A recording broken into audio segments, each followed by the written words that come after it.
Hey, folks, and welcome. And we get to see a lot of Good Guy Pie bum as we go live.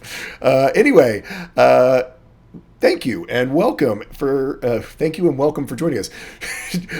Welcome and thank you for joining us. I am a pro streamer, obviously, and we are super excited to have everyone joining in today from wherever you are out in the world.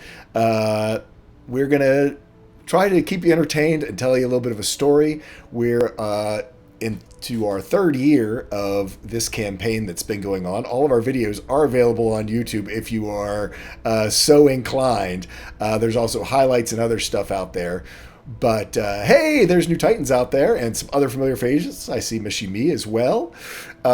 So welcome, all of you, and let's go around the room and meet our players. And we got one or two little administrative things to do, and then we will get back into our story. But first off, let's start with Dragons or Cats.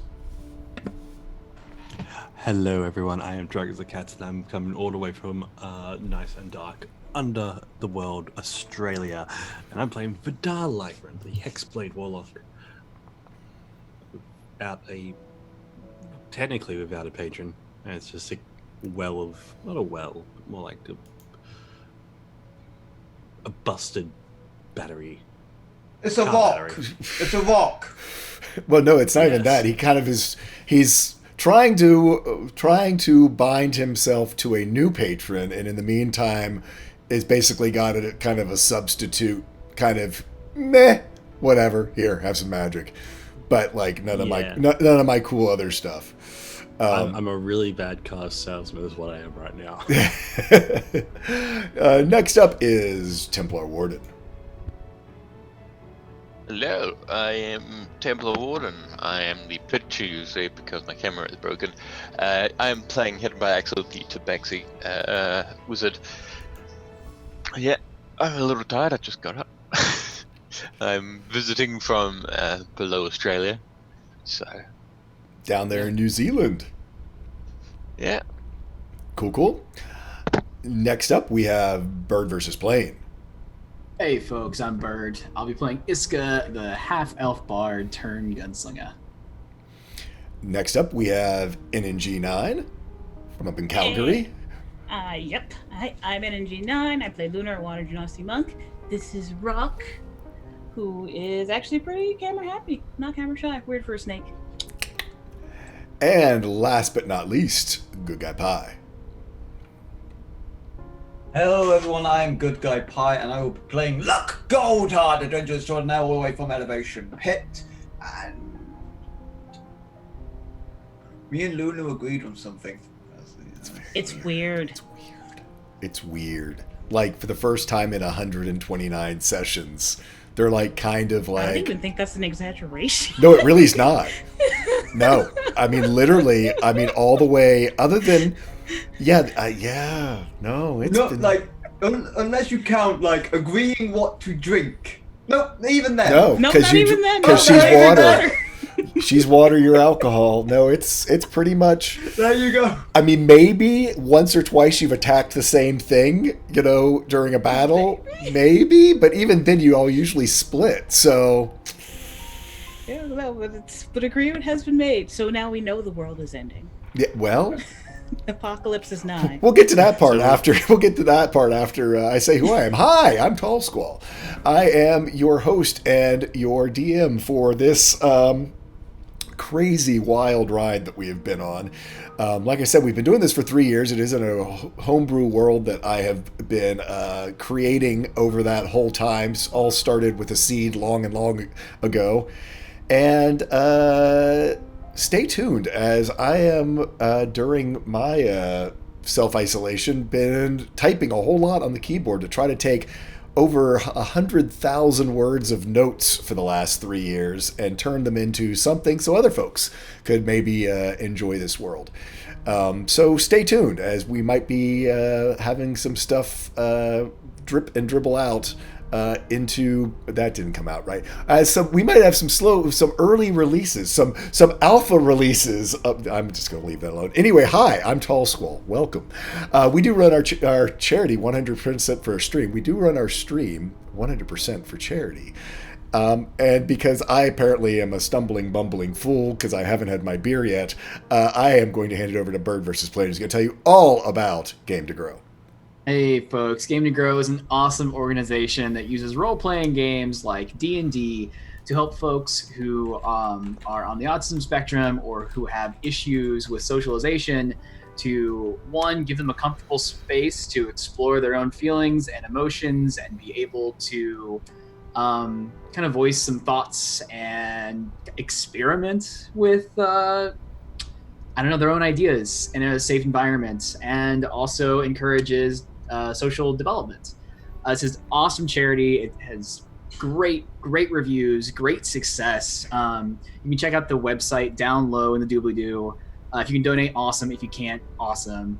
Hang out with us, watch us use D&D for our own sake, and have a great Saturday. Let's do this, Jay.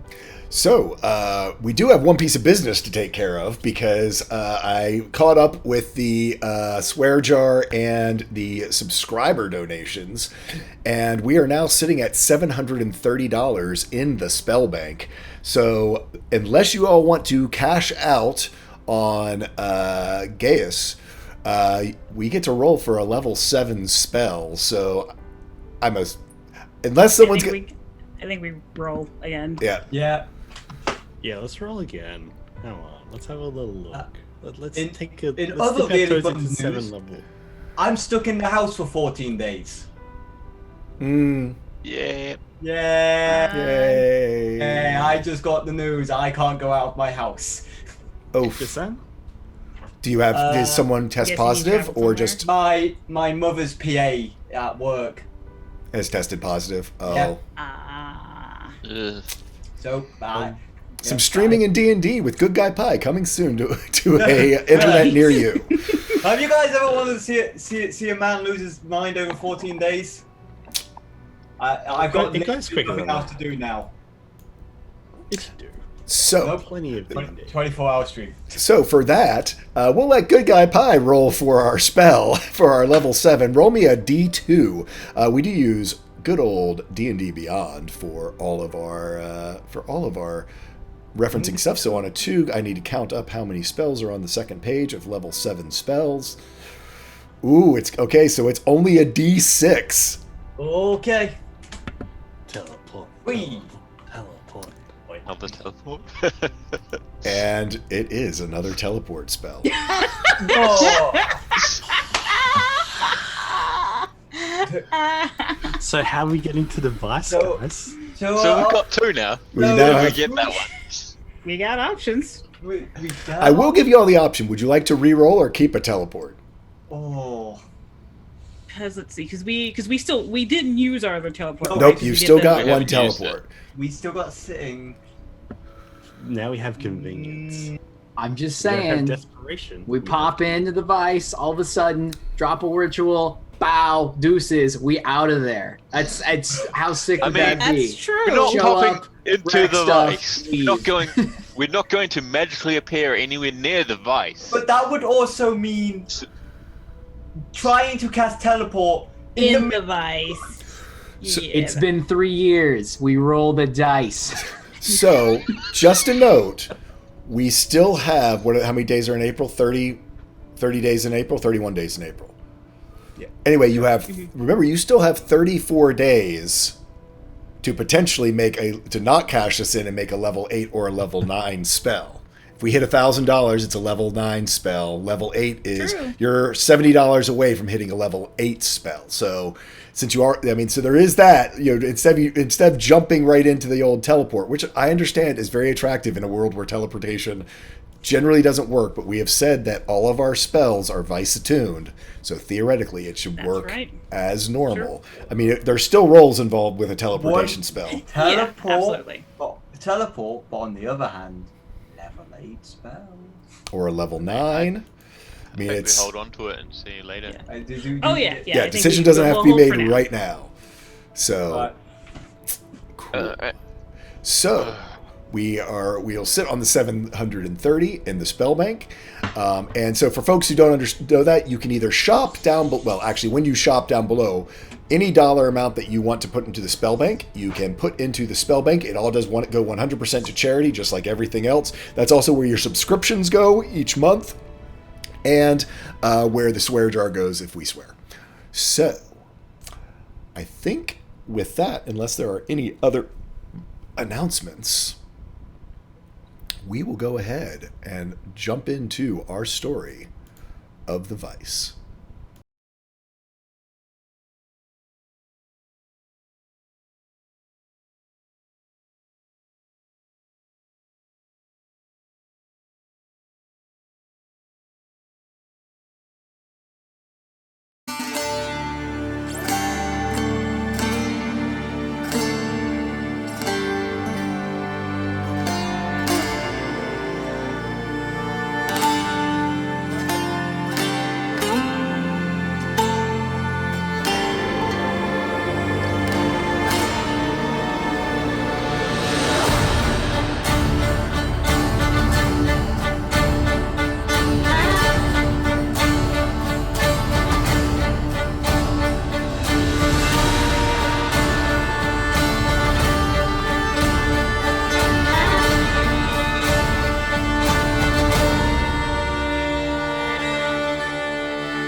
Okay, and we are back live. So, to catch you all up with where we are, last session, our party parlayed with an unexpected visitor. None other than Asmodeus himself, who has expressed his vested interest in their activities and all of the goings-on that seem to be happening in the world around our group of intrepid adventurers. And so, basically, he had a suggestion, did not make a deal, did not ask for any contracts or anything along those lines, but did ask for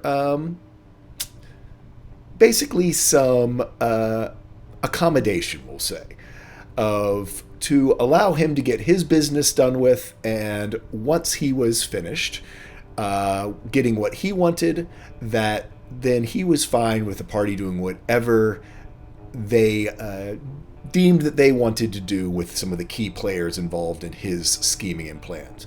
Most namely the Archmistress, the head of the Arcana Mystica, who has sort of been plaguing our party for, well, pretty much 3 years, the whole campaign.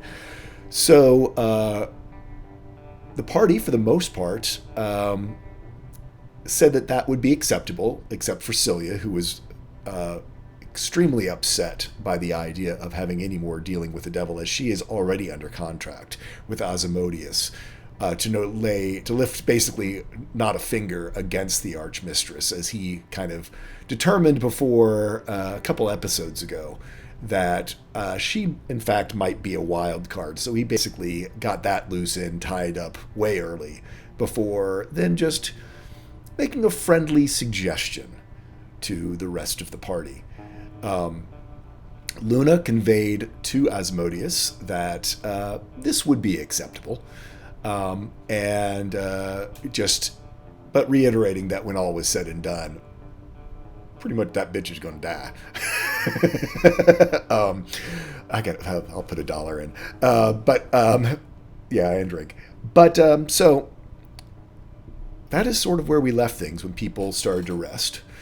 Awaking upon the next morning, Luna wandered out into the conclave, having smelled Noblin noodles, bumped into her old friend, Cobb, who is a Noblin as well, sort of half goblin, half gnome, who had had a crush on her ever since childhood, who had wanted to make his way as a painter here at the Conclave, had left the shop that he and his brother owned up in west of the Vice, and was having no luck, as he said, ain't no one who wants to buy no art from no Noblin. And was pretty down on his luck and destitute, but presented to Luna a piece, his masterpiece that he had been working on, which looked very much like a Van Gogh or a Monet. Hey, Wandering, thanks for the sub. Of her. Basically, of her upon the cliffs above the sea near their home. This beautiful impressionistic piece that had many different levels and layers to it, sort of showing the different temperaments and how he saw Luna. And Luna asked him if she could be his patron, and that's where we left off last time. However, we do know that our friend Vidar, being Elven, had awoken early on this morning because he wanted to take another try at the ritual that he is being somewhat forced to go through by Ryan Talia, the Burnished Star, a sentient sword from the Shattered Spheres that is the sister sword to his previous Hexblade patron, Lysithea, that he has passed off to the party's newest member, Axel's son, Riley. So, Vidar, as you awake, do you do anything to steel yourself before diving in to once again attempt to brave this ritual test that Ryan Talia has created for you, to prove yourself worthy to bond and bind her to you and be bound in return? Upon waking up, there's a bite of an apple, pulls out a potion of haste, drinks that down. Just so you don't waste it, this is in your mind. A potion of haste affects your physical form. It will not affect your mental piece. You are welcome to still drink it, but it basically, I wanted to let you know, remember, this ritual is all in your head, so a potion is not going to affect you. Thank you. I just wanted to see what was going to happen if I drank that, but thank you. basically stealing myself. I set myself up and open the wall up so I'm direct, so as if the walls don't exist at all, and it's just been direct beam of sunlight just down upon me. Flicks the hair back, stares directly at the sun, and he's just going to. I don't think I have anything that I could use to cast or do anything to protect myself other than Magic Circle. I mean, she would be in the circle with you. I mean, you have the stone, which you will need to concentrate on. She's turned herself, instead of turning herself into a weapon of any use, she has turned herself into a rock. That's true. Alright, she gets it. She'll get a magical circle, and this time all the runes are directly connected in a similar fashion to Ryan Talley's own her own script, and in Celestial as well. So I put that focus on that sun entity, and I sit myself down, I cross my legs, I breathe in deep, and I once again enter that hellscape burning fun time. Okay. You close your eyes. Oh, there's an image.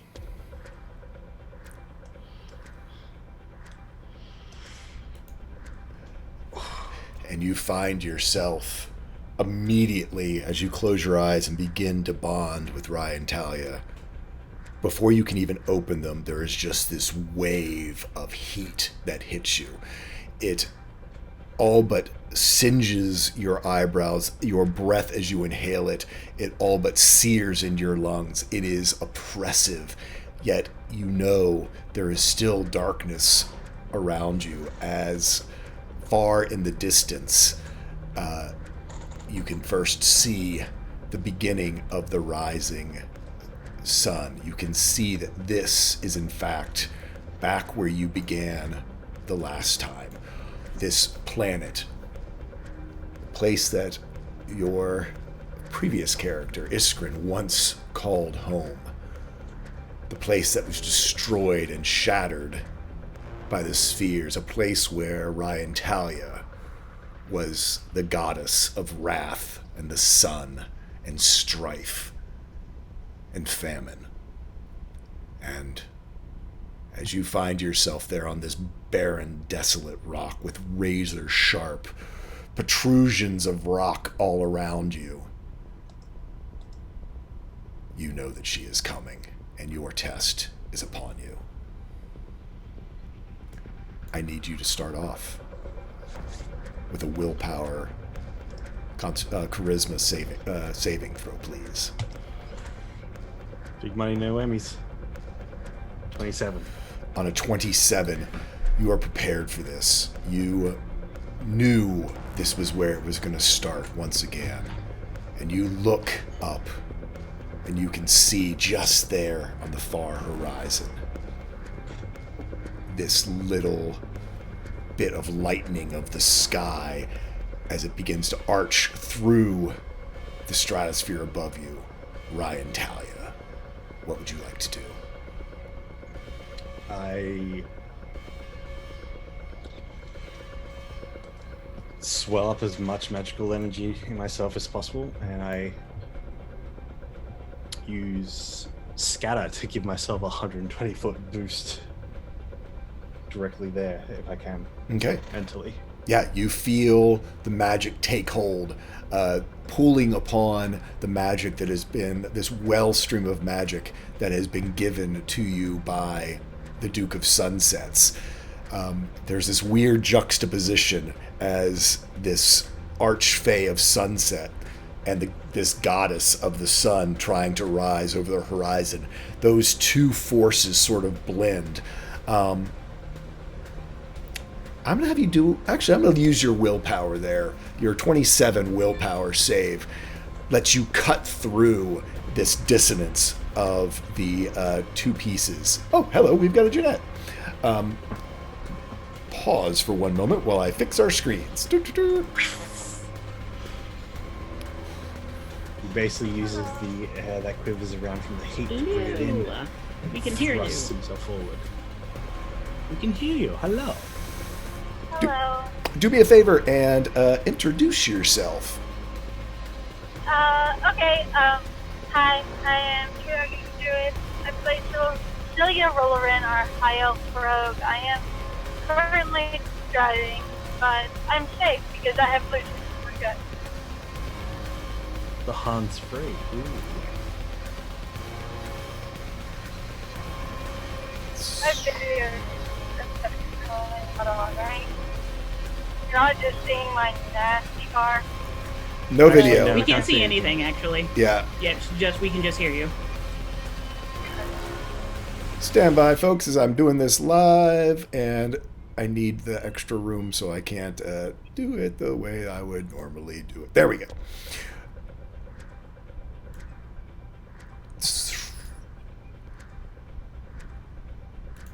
Okay.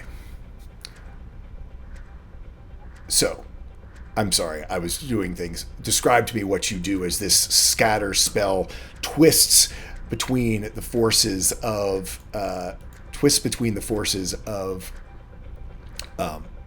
the sunrise and the sunset. Basically want to use that increasing heat as the temperature rises to condense that all just around me and just propel me into a massive teleport sprint 120 feet towards Rhyntalia. You launch yourself through this landscape, and it propels you forward. You, because you are using this teleportation spell and your will, just forcing yourself through the landscape. You do not, like last time, trip and have to avoid all of these razor sharp rocks and protrusions that are upon this surface, and you move that much closer to Rhyntalia. You are able to see her begin to rise over the horizon. And as she does, you begin to feel that heat ever hotter. You land. For a second, there's this brief respite, almost like in the sunset itself, that coolness of an evening breeze. But then the second you pop back in, that heat hits you again, hits you like an oven. And I need you to make me another willpower saving throw at disadvantage this time.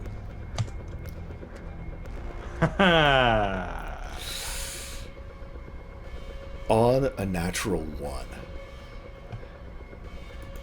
you feel that heat begin to just cook away your skin. Whether you misjudged or not, you go slamming into this wave of heat, this sort of pulse of heat that roars across your body. And I need you to go ahead and subtract half of your hit points from your hit points. Copy that.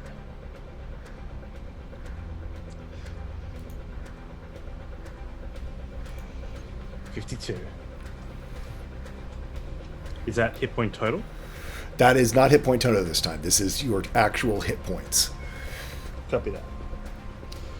What would you like to do as this heat, you feel it just cook your skin off? Your hair basically just dissolves out into being completely scorched off of your head.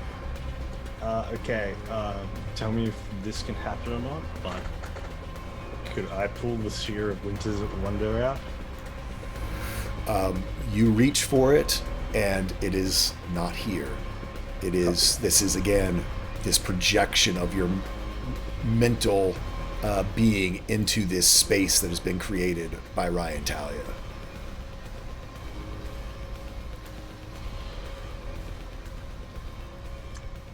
So you won't even let me have that last little fragment of his patron of himself. You hear, "You want to bind yourself to me, but reach for the ice and cold."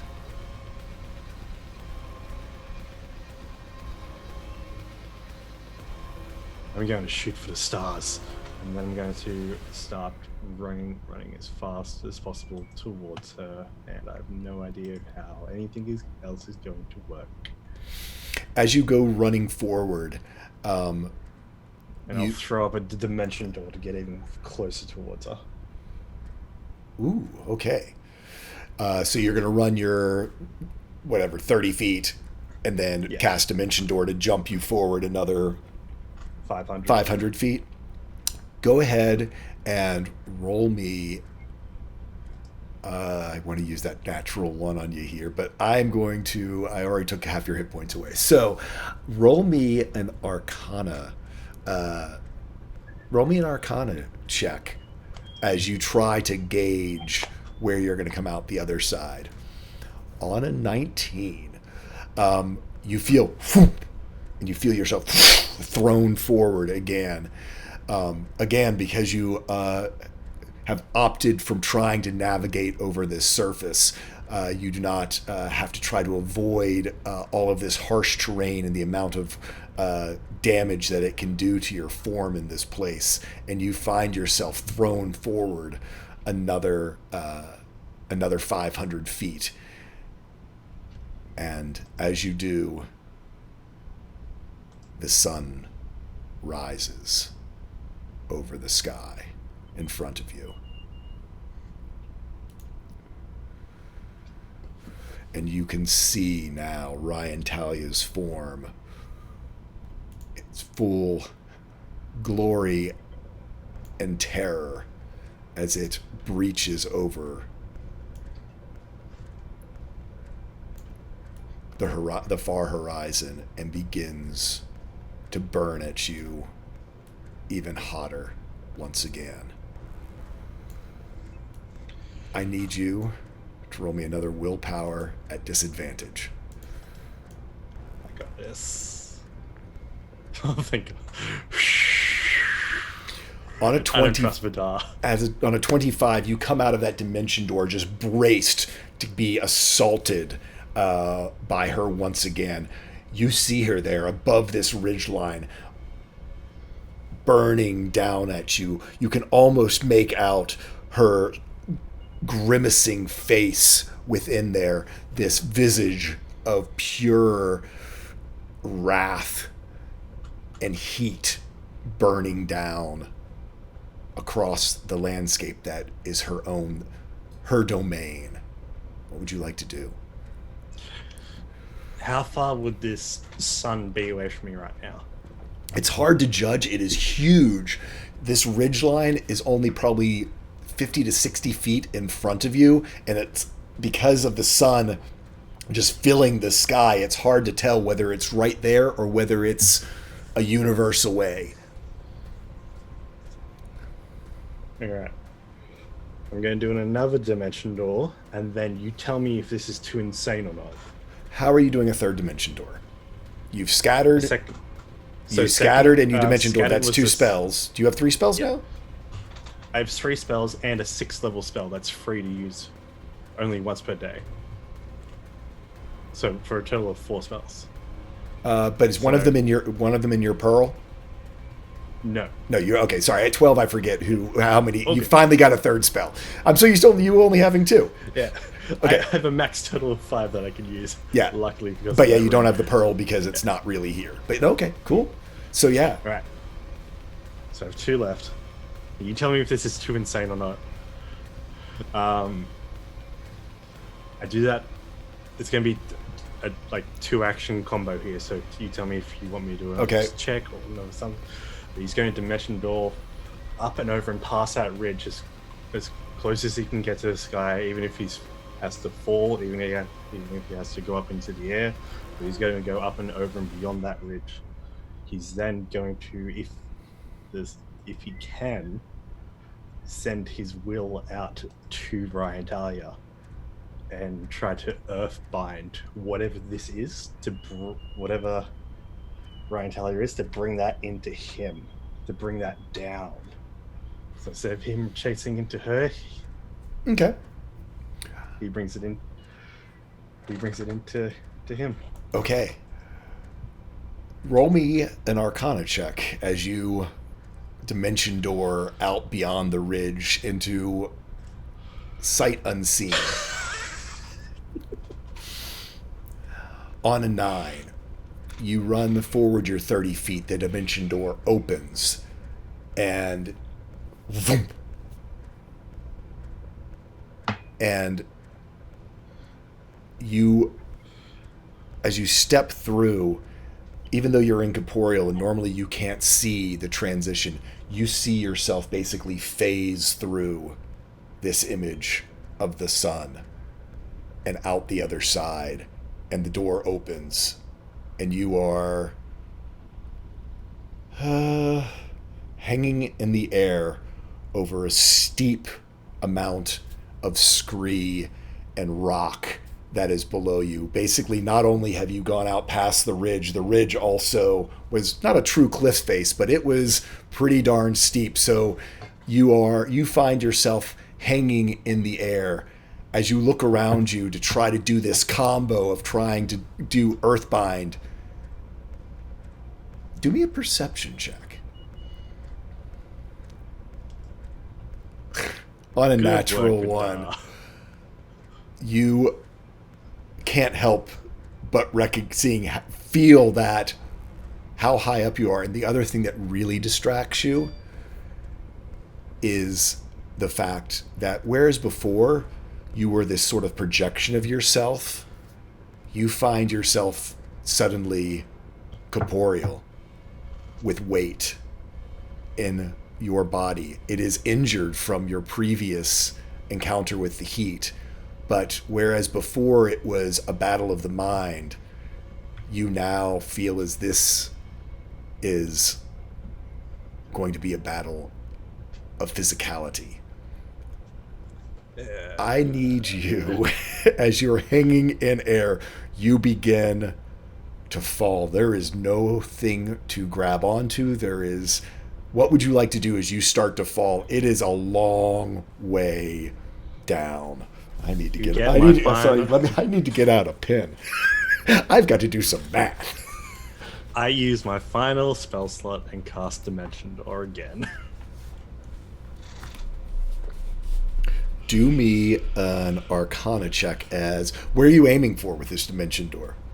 As with your perception, your eye natural one, your eye catches nothing. It is, having looked into the face of this thing, you are all but blinded. Are you just down? Are you left, right, back? Which direction would you like to go?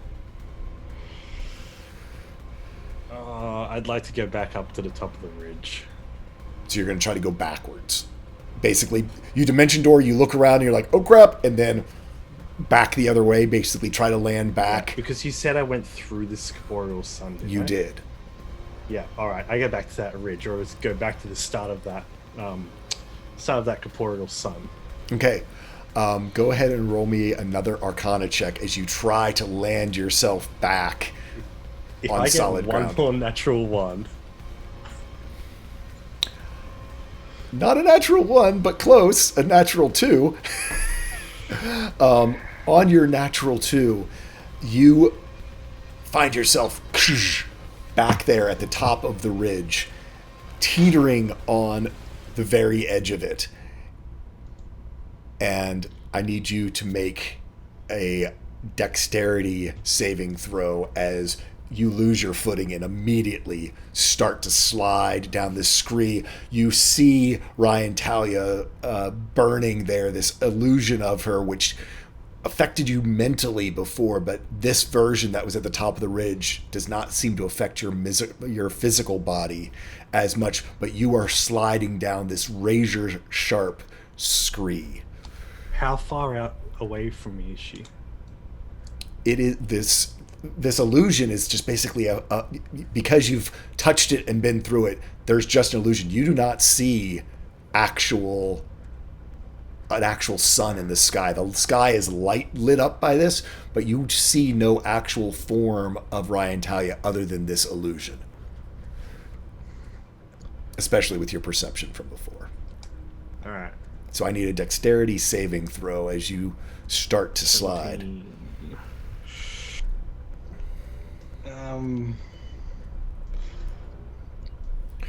What, throwing illusions up and playing tricks? Can I jump out and reach the... You are sliding as on this dexterity saving throw. This wasn't about you stopping your slide.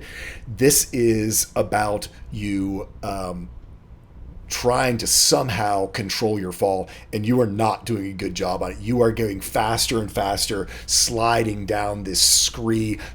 All of these sort of razor sharp protrusions around you. A 17 is enough not to get yourself impaled on one, but you are sliding faster and faster down this steep slope. Go ahead. If I'm able to get any kind of purchase or a moment, can I use my at-will spell of jump to try to get a jump and bounce up, and jump out towards the illusion?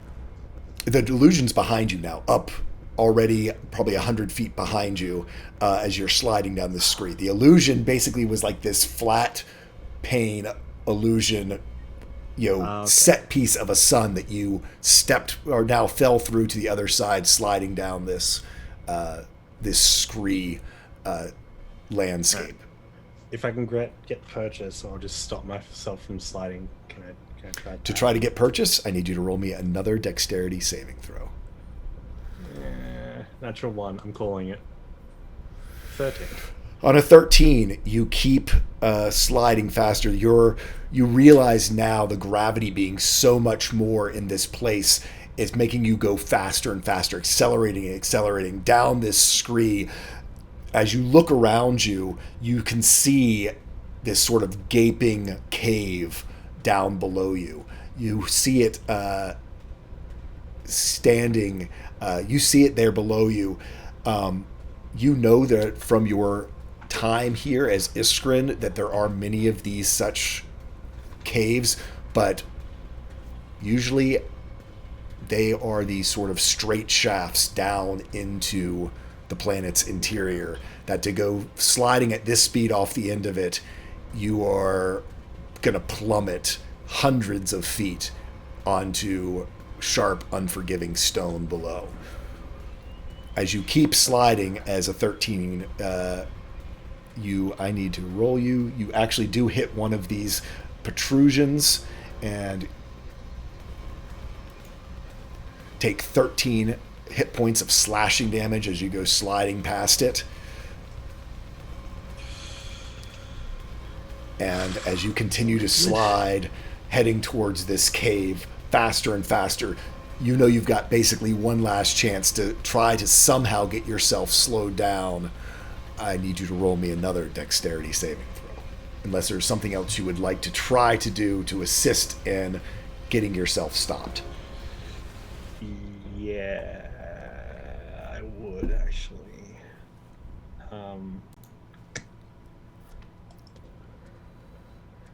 I don't happen to have a sword on me at the moment, would I? Nope. Nope. Okay.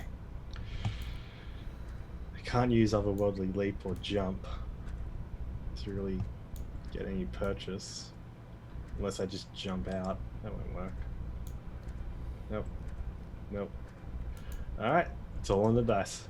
I've got nothing really else I can do unless I use my fist to use booming, to use a cantrip.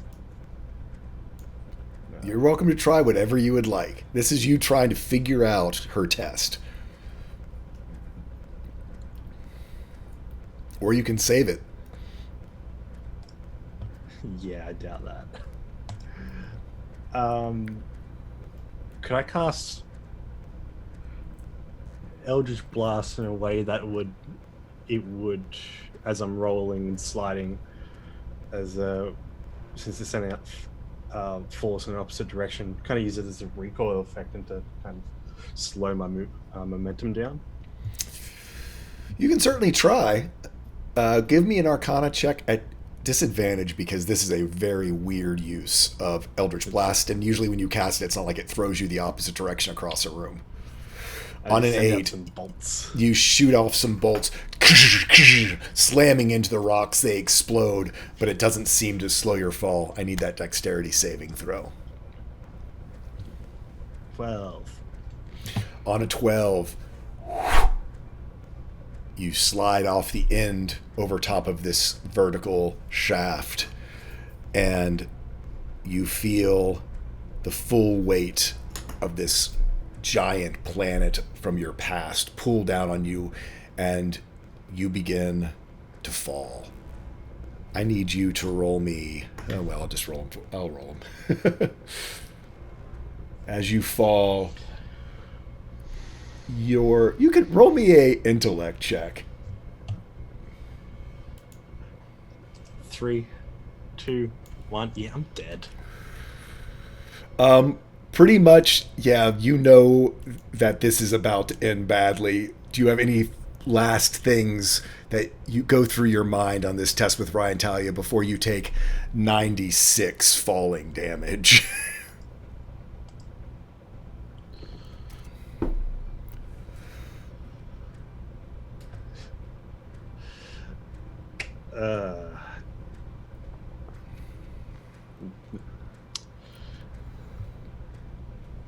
The sun will rise every day. Splat. Yeah, you just feel the stone, and as you land, it throws you out of the ritual, and you basically are slammed back onto the floor there in your room back at Rion's tavern as the ritual comes to a close, and you are back where you were before.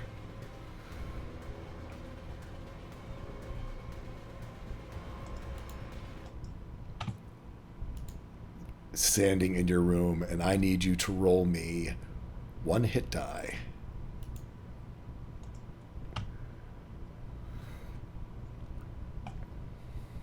Nice. Yay. Please remove. Still triple digits. Yep. Remove 4 hit points from your hit point maximum as you come out of this vision once again, challenging Ryan Talia. You also have 1 point of exhaustion. Has this time in the ritual, this second time, left any physical marks upon you, or did you come out unscathed? Oh no, he definitely did get burnt again. This time around the forehead. And it looks like I'm gonna say on his back there is now lacerations and scars from that fall. So I think it probably looks almost like someone has branded you on your back, that you have these sort of long, vertical, sort of jagged brands that are similar to those jagged rocks that line the landscape. And it's they're similar in, I'm going to say that they're similar in texture to her own scripts and writings of the term of fail, basically being branded with fail. I like it. Yeah. As you look down in the magical circle at Ryan Talia and the rock that she had become, you watch as it slowly melts itself into what looks like almost a flint dagger, very reminiscent of those jagged stones, as at least an acknowledgement that you made it through her second phase of her trial. So instead of just a rock, you have sort of this stone, sort of flint-shaped, jagged piece of sun-scorched rock from the shattered sphere. Yeah, I got a dagger. Udal just looks at it and says, "I'll take it," and then goes back into a trance. Okay, you can do that. Yeah, he's just defeated.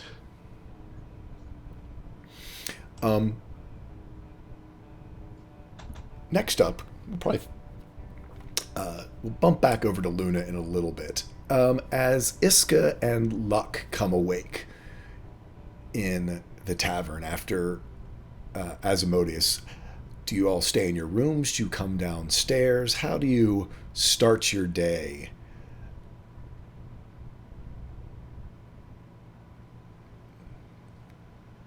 He sounds good. I think after a day of dealing with the devil, maybe a nice warm tea to kind of de-stress from everything. So she'll descend the steps to the main room and put a kettle on.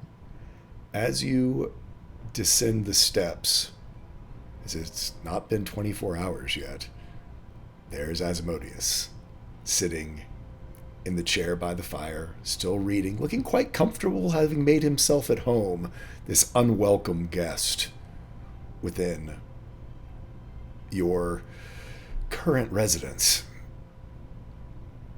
Oh, good morning. Morning. I'm gonna make some tea. You want a cup?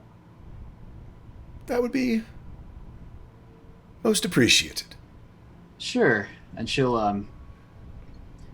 hang like a kettle above the fireplace that's hopefully unlit at this moment. And she'll kind of like look at him and just like, he just gives a little snap and whoosh. The flames are blue. These sort of blue magical flames.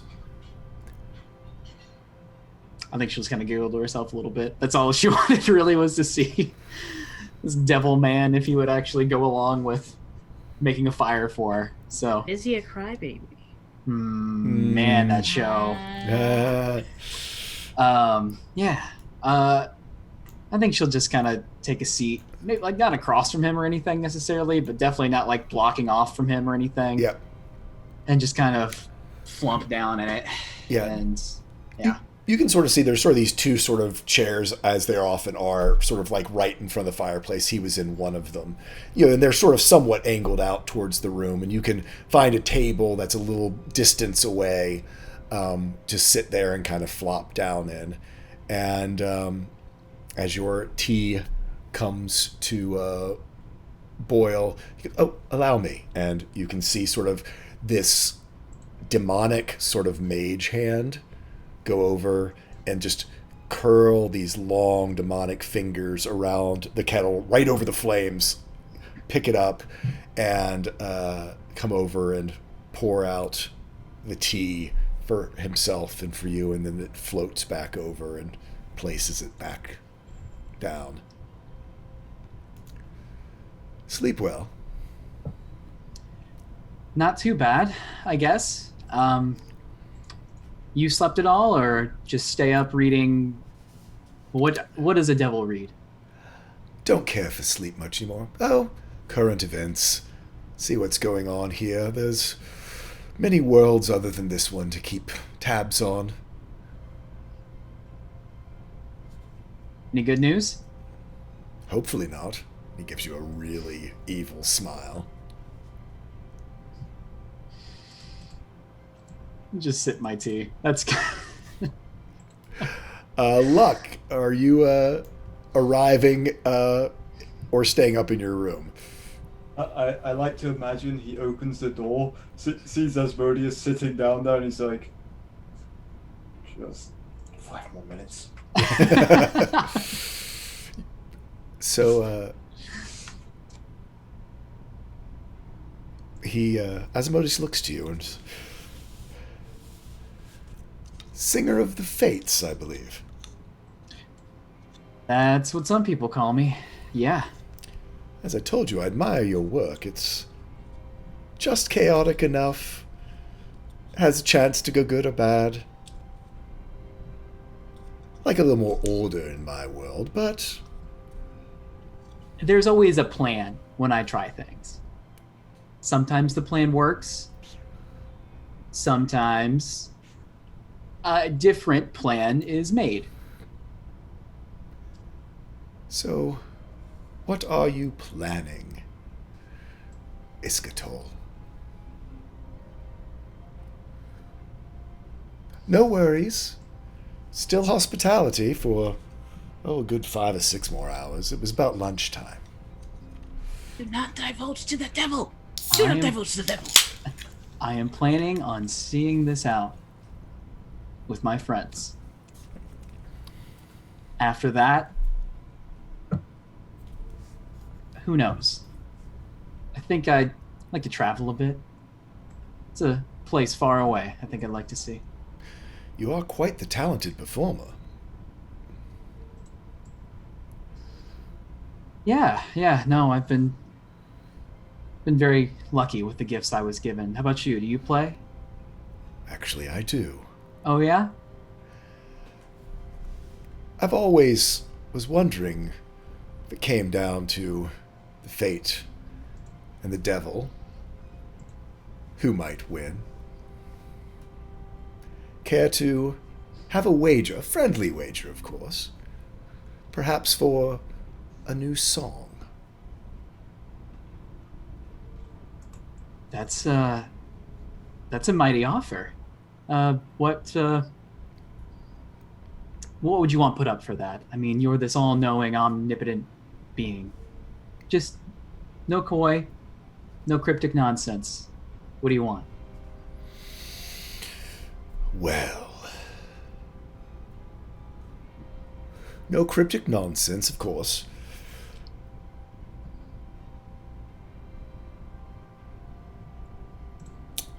Normally, I would say I want a favor in the future, but that's not really fair. I've seen what you've done to the future, and the past for that matter, so I'd be getting the short end of the deal. What would you care to wager for a new song? Just a possession, something that's more important than coin, but not as important as your soul or anything like that. Just a possession. Just a possession. All contracts are supposed to go through the Talon's manager. This is highly irregular. Oops. Sorry. They're calling right now. Exactly. Like, ring. It's like Luna's on the phone. Sorry, I'm looking. I'm trying to think of what she would offer the devil. I'm literally looking through my inventory, trying to think. I always need a new pair of shoes. Give him a pastry. Pastry. Yeah. Yes. I don't. Knobs. Actually, oh, go ahead. Sorry. What were you saying, Kyle? Knobs. Knobs noodles. Double noodles. Actually, I'm gonna offer. It was on my character sheet from the very first inception of Iska. I'm going to offer a little bit of a dinged up, well worn tea kettle, the one her mother gave her Ooh. for her travels. You know, gambling's a vice, but I've heard tell that too much tea can also be an issue. Just everything in moderation, and I've been burning through Astra's best stuff to try to cope with everything that's going on. So my mother gave me this when I was 13. You It's been with me ever since. Oh, what? No, go ahead. Mm-mm. His Been with me. eyes widened. Oh yeah. It was never A good. treasured gift from a mother to her daughter. Now that is a kingly wager, and will certainly affect what song I'd be willing to teach. Of course, first you must win. Well, Osmodius, my name is Iskatol, and it might be a sin, but I'll take your bet. You're gonna regret. 'Cause I'm the best it's ever been. I so wish we had the if they literally wouldn't like completely delete out all of our noise, I would be playing it so hard and so loud right now. You can't have me go against the devil in a musical contest Oh, and yeah. not expect Oh yeah. a fiddle coming out. So he smiles and goes, "Your wager's accepted," and he conjures up his own. I'm gonna say that he actually conjures up a cello. I feel like he's a cello guy. Asmodeus is a cello guy. Yeah. And he begins to play. And it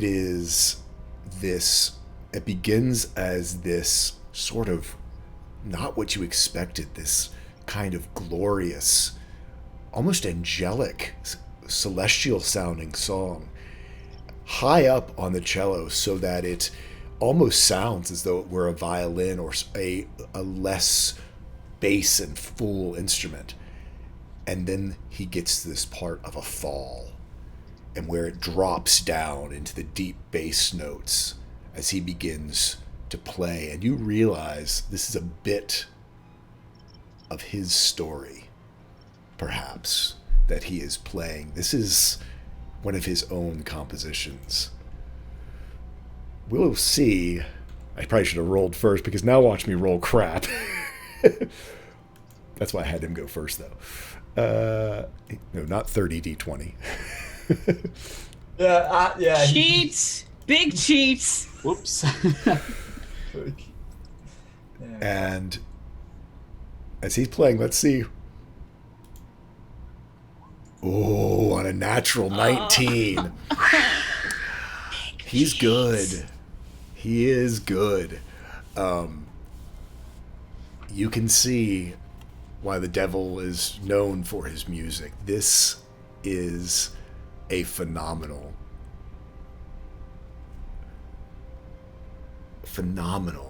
piece. In fact, there's a part of you that knows that this piece itself probably carries magic within it.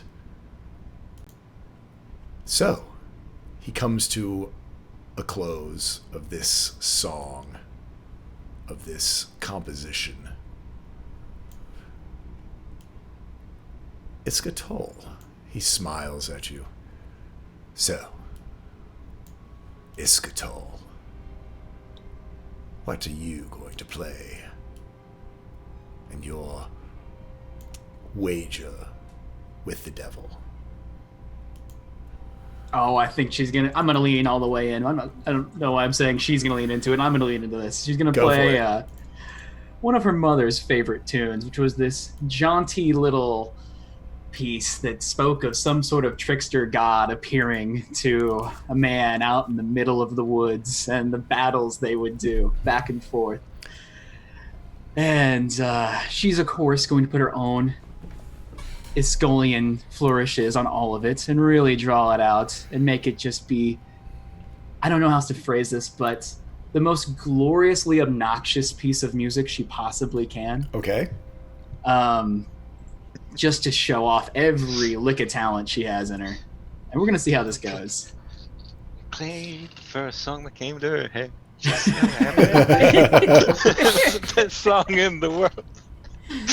See, All I was right. going more towards Beelzebub. All right. This is not that song. This is just a tribute.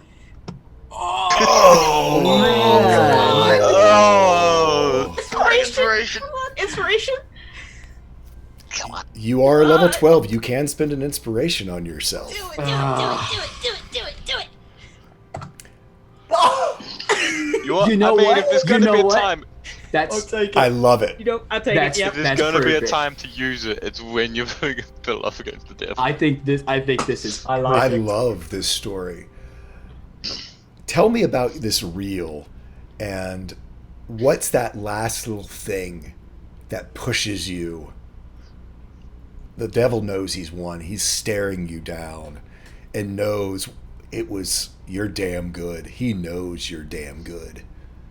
But he knows he outperformed you this morning. What is it that you do to push that one little bit to impress him? I think it is just that frantic moment that she knows she's played her heart out and it's not good enough. And she's typically like an eyes closed person while playing, and just in almost a sensing that defeat, like opens her eyes and sees that damn tea kettle. Knows she's about to lose it. Knows she's about to just fail. So she starts playing with like the furiosity. It sounds like there's 5 other people playing the violin next to her, and it's just everything she can do. And she'll hit that last note and sustain it the way she always does before drawing her bow back. Almost like breathing heavy, like sweating at this point from like playing so damn hard.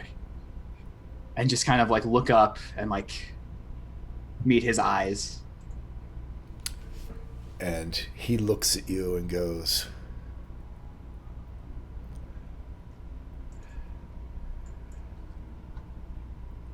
"You're good. But when your eyes are open and you know what you're playing for, you're even better." And he bows. She'll grab the teacup in front of her on the table. And she'll lift it to him and say, "When this is all over, how about an encore?" She'll raise a glass to cheers him. He cheers back to you. And well played, Iskatal. Well played. And he sits back down and opens this book and continues to read. Love it. I love when the dice do things like that. Perfect. Luck, you staying in your room? You heard this going on downstairs. There was no missing it. Yeah. Suddenly like stomping from upside. Shut up! It is the equivalent of the apartment complex of like, maybe not as violent, but like the old manhood partying kids. Yeah. You see, Iska, do you stay at the table and finish your tea or get some breakfast? Oh, yeah. So you just sit there and have your tea knowing, yeah, you might not be the best, but you're as good as who's ever been. It's the same thing that always happens when Iska does anything cool and like seems really badass, is that like just like it was in the Underdark in Falcon's Crest, she'll sit down and like very, like externally very like knowing and contained, sipping from her tea. But then like a minute later, like the adrenaline drops and it's like, oh my god, what the hell is happening? What the hell did I just do? Are you gonna try to hold it together? Mm-hmm. Roll me a deception check. Shit.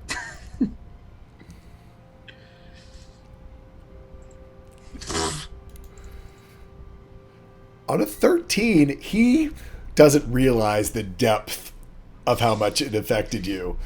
Actually, Luck is the person from up there.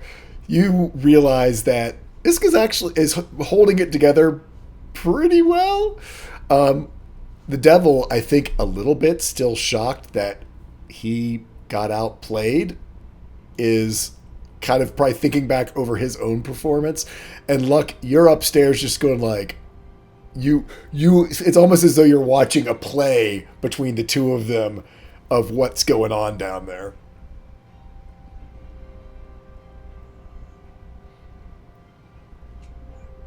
I'll have some bacon, I think. he says as he walks downstairs. Even as you come to that thought, you smell bacon frying in the kitchen because, as again, this is a magnificent mansion. The thought begins cooking and getting ready. You walk in there. As you go in sort of between these double doors, you see both Rian and Nate both kind of wide-eyed, just kind of like standing there just like, holy shit, did that just happen out there? What is happening to our lives? Because they've basically been on their own and they're, kind of Robin Hooding it across the countryside for the last 30 years. And now, in less than 4 days, their life, as you have entered it, basically has been completely upended. The devil, Asmodeus, is in the next room playing a cello with a bard, with the Singer of Fates. Casual. World turned upside That's like down. casual. I don't know, Tuesday. I don't know anymore. It might be a Tuesday. Rian looks at stuff like this happens to you all the time.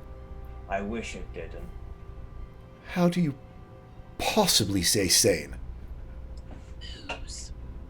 Alcohol, and and there used to be the front of a cart, and it was a great place because anything that was said but in the back of the cart never reached the front of the cart.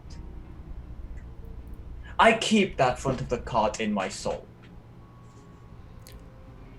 I need to learn more about this front of the cart process that you have. If you don't think about it, then it can't hurt you. He kind of goes, in your life, that's probably good advice. Yeah. Would you like some eggs with your bacon? And he goes over and starts. I should write a book about it. Perhaps. We're going to then swing over. We're actually going to swing over to Axel. He is. We haven't heard from him in a little bit. I exist. So yeah, Axel, you and Gandry were, I believe, we're probably up in the room as all of this. Riley, sorry, you and Riley were up in the room while all of this was going on. As your room is next to Vidar's, you did hear a loud thunk as sort of in the night, or right almost at sunrise, as Vidar was thrown out of his vision and kind of against the floor. How would you like to begin your day? It's Vidar. We're not going to worry about that. I think what is going to begin his day is going to sit Riley down, explain to him who the hell is Asmodeus? Who in the hell is Asmodeus? So yeah, I want to hear this explanation. Oh god. So what, Dad?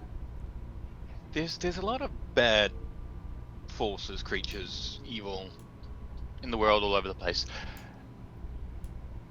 Basically, there's the ones that the evil creatures. There's like angels, demons.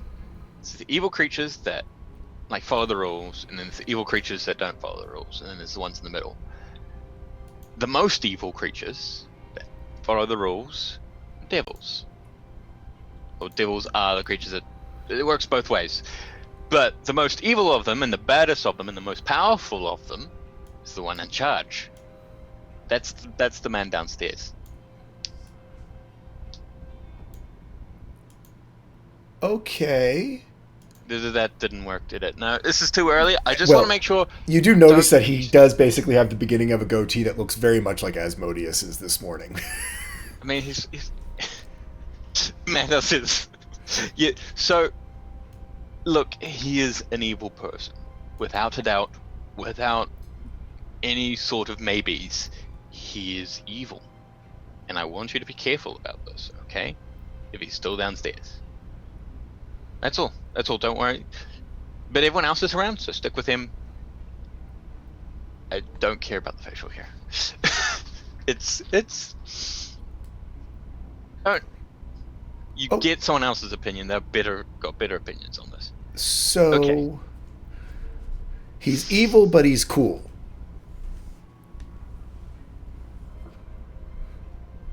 I can't disagree with that. Is he cooler than me? This is sort of silly. Like, am I that bad? Yeah, no. Am I not that cool? Well, you're my dad. I mean, you do cool stuff, but you I do kind do of cool fuss stuff. around a lot and talk really. I mean, I love it. I mean, because you're my dad. But, you know, he just kind of like walks in and is just like, oh, I'm going to take this artifact and just grab onto it. And it's not going to be a problem. And then, oh, I'm not making contracts today, but won't you have a seat at my lovely table? And all this food is so good. Yeah. Yep. That's very friendly, very charming.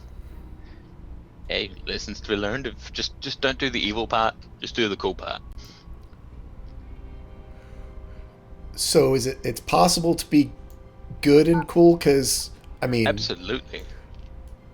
Luck is funny and all, but he's not very cool. Yeah, but that's because he's an old man.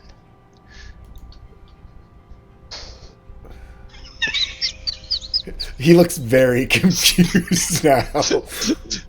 I think there's sort of a grin on Axel's face that he's really just being silly, a little silly with all this. I mean, Iska's cool. Well, yeah, because So Iska yeah. like can change like people's fates. I mean, like I she mean, that's like very cool. about that time you hear the music happening. He sort of looks out. She's playing against the devil. Oh, go watch. He's like sneaks around the corner from upstairs. I think.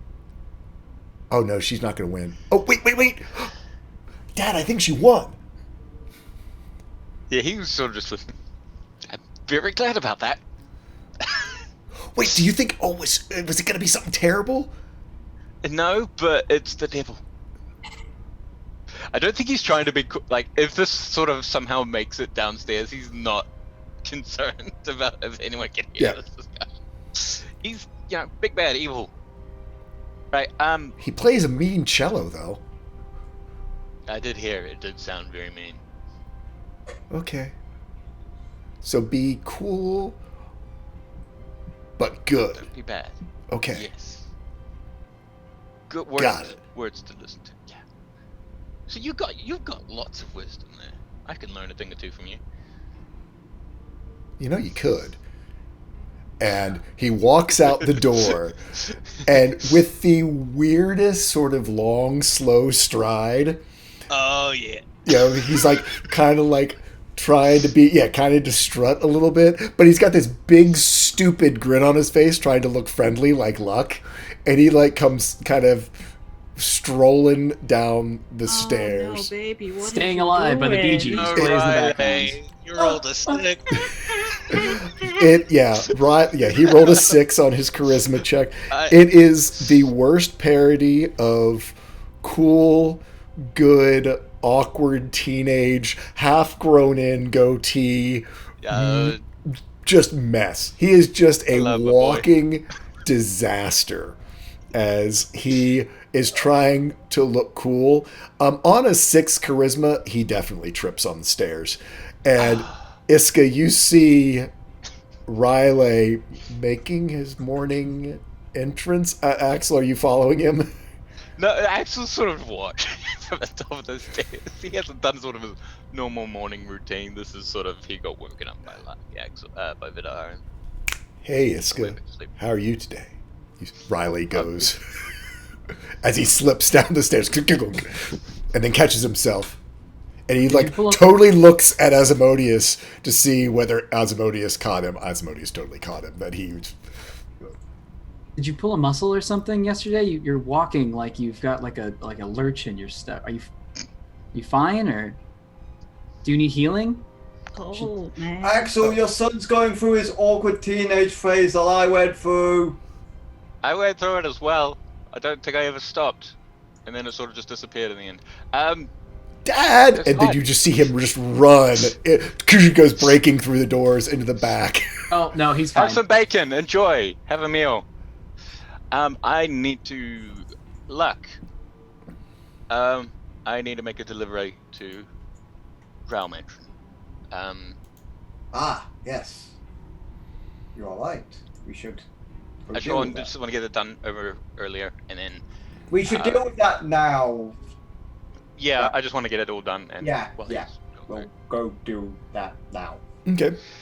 So you guys get the potion and Luck, and you guys are going to head out. Iska is there. So let's check in with Cilia. Cilia disappeared out into the conclave overnight. Did you find a place to rest, or are you going to take a point of exhaustion? Actually, you said you were going to wait by where you waited till where Tara appeared, so it's morning. So Tara is there. Tara is there with you. Tara is my friend Nick's wife. I go and see Mim. Yes. So you all head across the conclave down the midway. You see the bright tents of let's get you the right music as we go that way. You head towards the brightly colored tents of Mim's caravan. You can see the Leaping Lion Tavern is up and sort of in full swing this early in the morning. Some of the other carts that had been damaged 2 nights ago seem to have been mended and repaired by both magical and normal means. Pretty much business as usual here as you are looking all through Mim's caravan and all of the different exotic wonders that are a part of her place. There at the very end, you do see the main big top. As normal, it is closed. And as you know, because sort of the dimensional shifts here, you arrive there, but you do not see Mim's personal quarters, the tent off to the main big top, because as it exists in the Twilight Bazaar.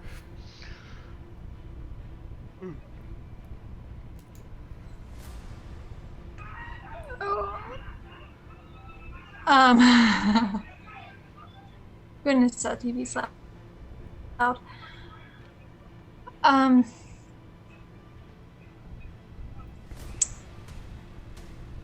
I will.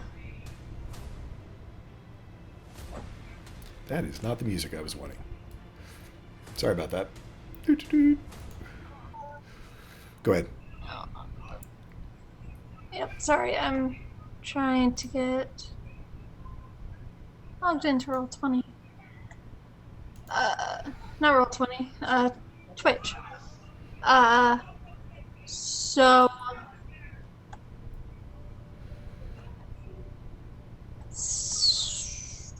Cilia doesn't see. I mean, it's Cilia. She's gonna try and find a way to get to Mim. Do a investigation check to see if you can find either some of the either people you know here or some of the people that you know who move between the Twilight Bazaar and the real world. What is these 3 different what roles? in the world? Because reliable talent. Because of reliable talent. Look at that. That's a new feature they've got now. That's cool. I like that. Like, what is going on? Roll20 updated. Reliable talent. Yeah, dude. So, on a 21, you actually are able to find one of the vendors back from them. You actually you see the vendor that you know, and as you are standing there, walking up next to you, you see Cecilia, the fire genasi that you had seen Luna speaking with, and you speak with her for a moment, and she leads you over sort of back behind the tents and pulls back a tapestry, which then transports you into the Twilight Bazaar. And there, once on that side of the midway, you and Tara are able to make your way to Mim's. personal quarters. Do you just march in unannounced, or I will knock. And It's- I'll just say, it's one of those awkward knocks because it's fabric, but you can sort of, go ahead. it's Celia. You see her pull aside after a minute or two and go, Celia, dear. And she looks and, oh, and your sister. This is unexpected. May I help you? She's sort of holding you in the door right now. Yeah. Can we talk? It's important. Make a persuasion check. Oh God.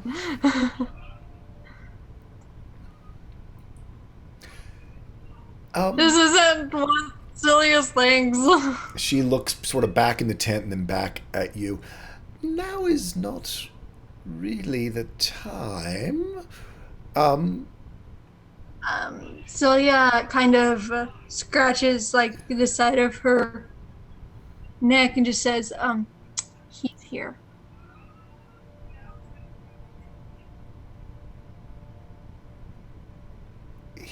He is here. Oh, he is here. Capital H, he is here.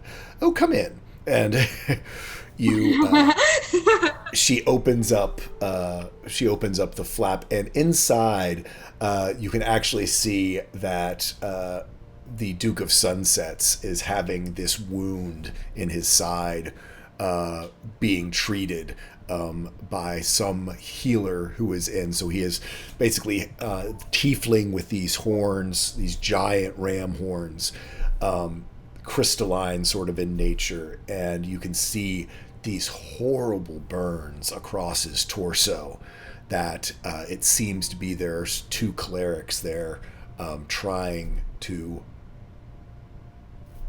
heal and regenerate in some way, but it seems to be very slow going. Celia kind of looks over and gives the Duke kind of like a slight nod. Is he unconscious, or he's like awake? He's actually sitting up, drinking probably a poppy distillation, something to do the pain. You can tell that he's a little bit. His eyes are kind of dilated out, but whatever this magic is, it is not. It is invasive and painful. That it's trying to heal these sort of these sort of cosmic level wounds that he took from the explosion of the vice. Celia will then kind of give him a bit of a nod, but like he would be able to like tell that she's kind of like, ouch. Yeah, he kind of gives you a little, kind of brush off, with these sort of ringed fingers, and just sort of drink some more. And you can just sort of see him sort of clench his teeth, these sort of pointed incisors digging into his bottom lip, as he drinks this sort of white, sort of milk of the poppy type idea to try to break down the pain. Celia will look to Mim and say, first things first, Tara? It's been quite some time, but yes, I've keen memory for all those who travel within my company. Tara looks confused. Speaking of that, you gave me my memories back? She gives a wave of her hand, and you can see the process of these childhood memories of you playing here in the Twilight Bazaar with your sister as you traveled from your home in Falinari to your aunt's over on the other side of the continent, sort of come flooding back into her. And you see this smile come across Tara's face. Like seeing a beloved aunt that she hasn't seen in a long time.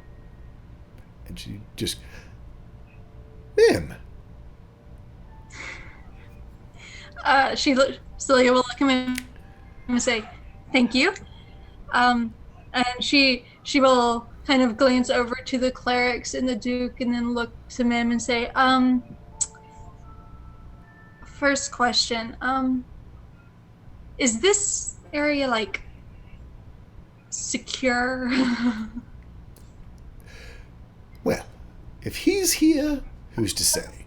But for most mundane levels of magical eavesdropping, they are not going to be effective or be able to penetrate into my personal quarters.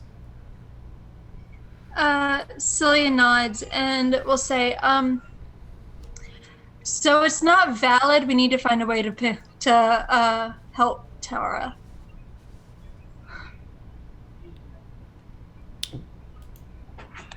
Explain?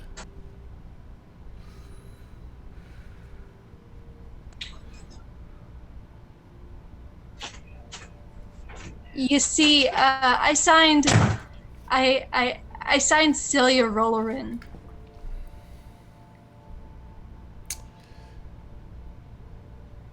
But I'm assuming he made you sign in blood.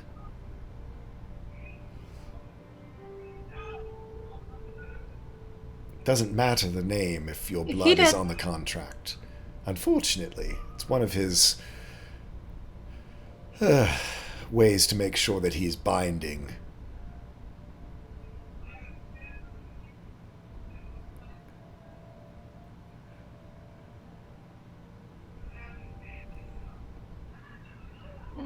How is it legal if it's not my name? Because it's your blood. This isn't a contract between... Names are often... True names would have to be used for there to have any kind of binding to them. So blood, if you could have put your blood as a thumbprint, just a drop of your blood at all would suffice. If you willingly placed your blood on that contract, he's done this for quite a long time, dear. Wait. Hold on. Let me pop out chat. I'm like doing things. I have like an hour before my computer dies. Ooh, okay. 49 minutes, actually, because I'm using it. Wait. So, also, most of these contracts are immutable in their own way. He, as I said, has been doing this for quite some time, and especially if it was prepared before you arrived, if it was one of those, it's all but written in the stars.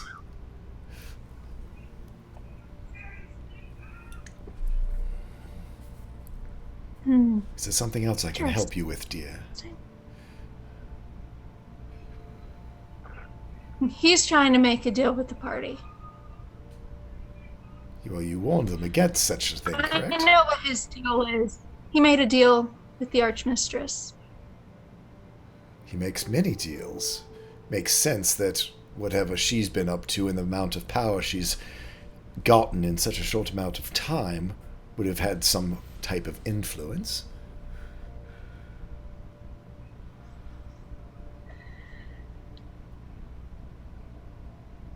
He wants the last head.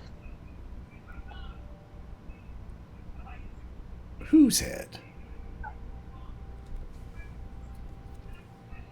Tiamat. Oh. And that's the deal that they made. She gets him the last head, and she gets more power.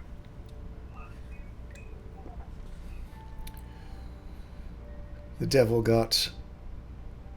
has payment due from the Queen of the Dragons.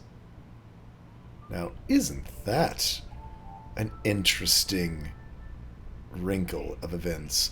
She looks over to the Duke pointedly. Duke, What was that? a bit out of it, just kind of suddenly is paying close attention.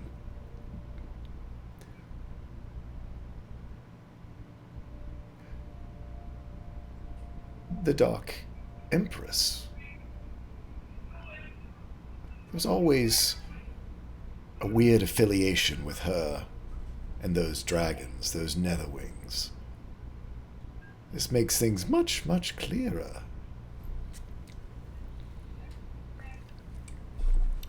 They're her children.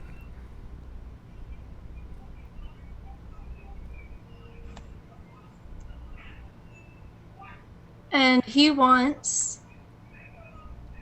the party to let her do the things that she needs to do to get that head. Well, the devil has a bounty on the Dark Empress. I would advise not standing between him and it. What is your intent? Let me guess, to stand between him and it. You've been this way since you were a child, dear. Tara, you used to be able to talk sense in her. Can you talk any sense into her about this? She just kind of... She looks as just completely luck, mind blown, no think zone. She's just like, what?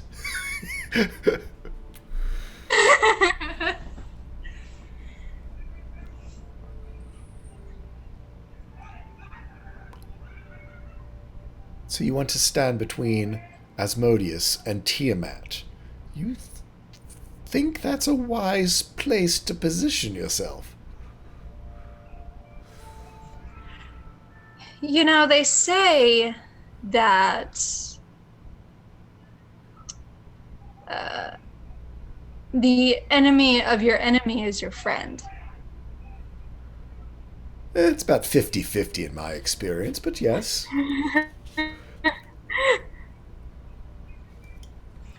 So ally yourself with one side. Well, is he asking you And to what's help? the other side? Is he asking you to help him do what he needs to do, or just not be in the middle? I'm just trying to understand, dear. He wants us to not interfere. I think you've known me long enough to know that I can't do that. Well, yes. But this might be a keep learning experience for you, dear.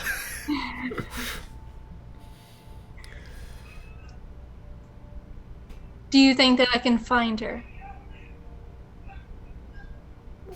Wait, what? Find who? The Dark Empress or Tiamat? Tiamat. Well, she's the rest of her other aspects. The rest of her. Her other aspects are imprisoned by Asmodeus in the Nine Hells. The rest of her. Well, the rest of her is... She sort of motions her hand. The Dark Empress, out there in the cosmos. So I only need to have access to the void. Void's a big place. I mean, how is Asmodeus trying to trap her or get this last aspect?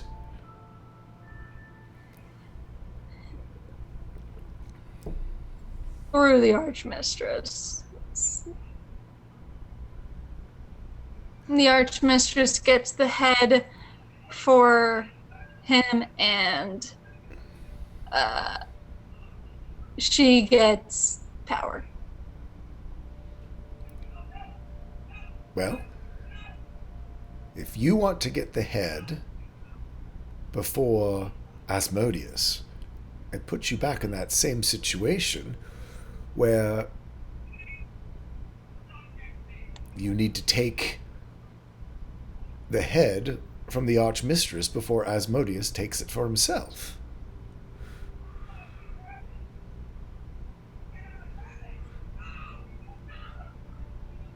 Celia gets like this little smile on her face. Wait, that was a you shouldn't do that idea, not a this is the way to go about it idea, dear.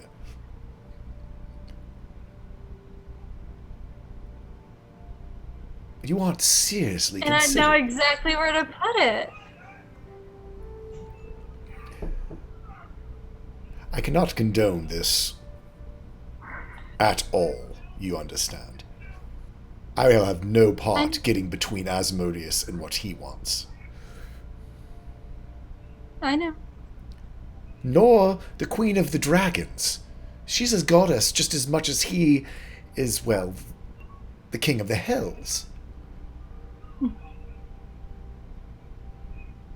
I know. I need a drink. She goes over. She actually goes over and takes the cup of the poppy milk from the Duke and just gunk gunk.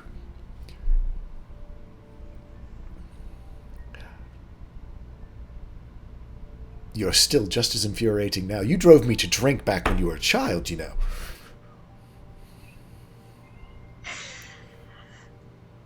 It's... I just became more infuriating. It's just, no. No doubt. Now, hopping around, I will tell you, your new station as one of the Reapers will not protect you against their levels of magic. I don't expect them to. I can't wish you luck or give you any advice other than this is folly.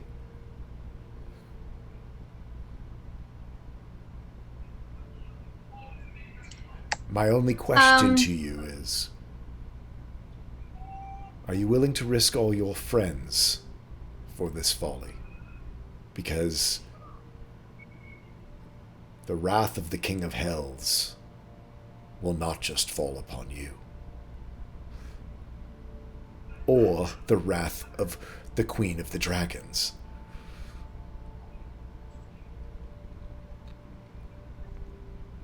I imagine I have something that he would really want.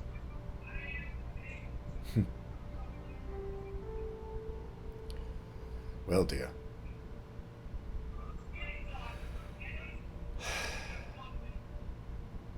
I can see that look in your eyes.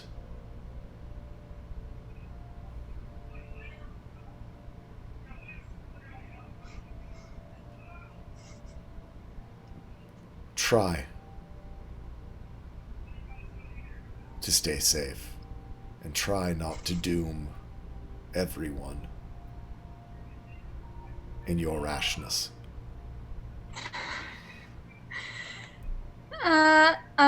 I'll try my hardest.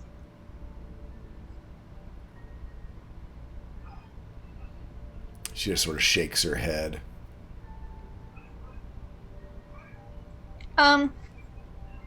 Before we go. Oh, there's more. Oh, great. Lovely. Celia will just motion to Tara and say, Tara, if Mim doesn't mind, after all of this madness is over with, how would you feel about being in a show? Tara sort of looks taken aback. I didn't even sing very well in the choir. And you see Mem look to Tara and then look to you.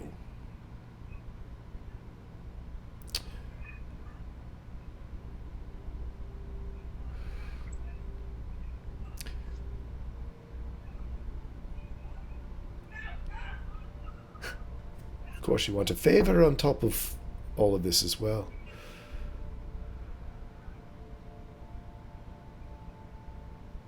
Less a I will do favor this. and more. I will do this for Tara. But understand, I will not jeopardize all of us here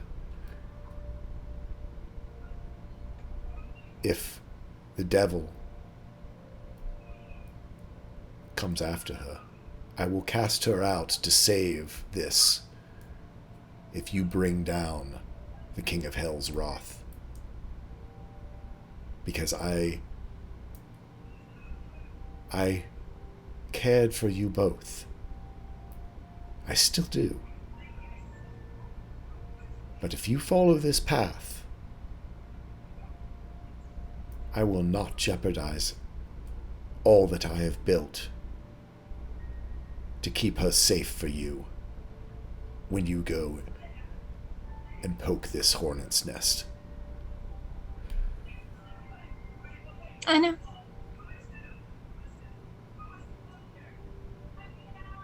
If she does not have a place elsewhere, she will have a place here.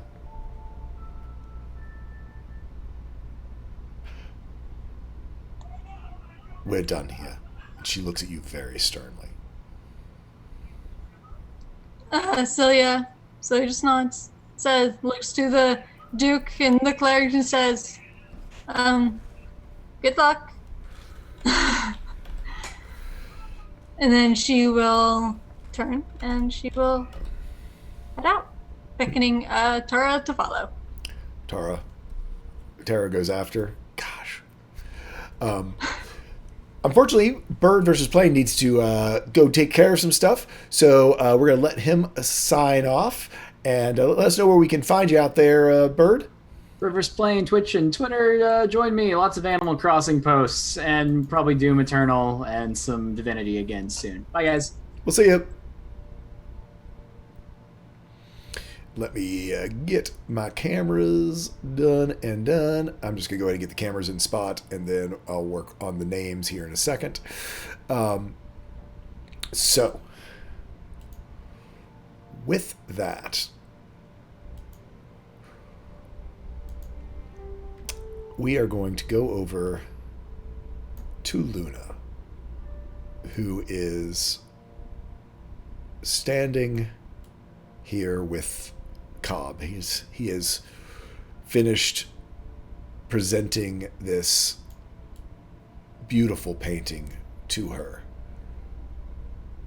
And he's kind of bashfully sort of looking down at his feet. Again, this is about as close to squalor as you could be at the Conclave. This tent is made up of someone's cast off, probably packing tarp that was used in order to, just try to keep things dry along the way. And you have Cobb sort of looking down this tiny little sort of 1 or 2 log fire burning low, all but down into the ashes. A very small pot of noodles there boiling. And stands almost a good foot shorter than Luna, because Luna's 5'7", yeah. No, so probably only half a foot. He's about 5'2". He's tall for a Noblin. She's about there. Yeah. She's a bit taller. Bit taller. With his ears up a little bit. He is Noblin, as we've said, sort of this mix between goblin and gnome. Not the most graceful of creatures. He was always a little taller, a little bit more heavier than most Noblins. His hair is thinned out a little bit, but still is actually pretty full, so, certainly compared to Nob and compared to Bob, his brother. He seemed to have gotten some of the good hair genes.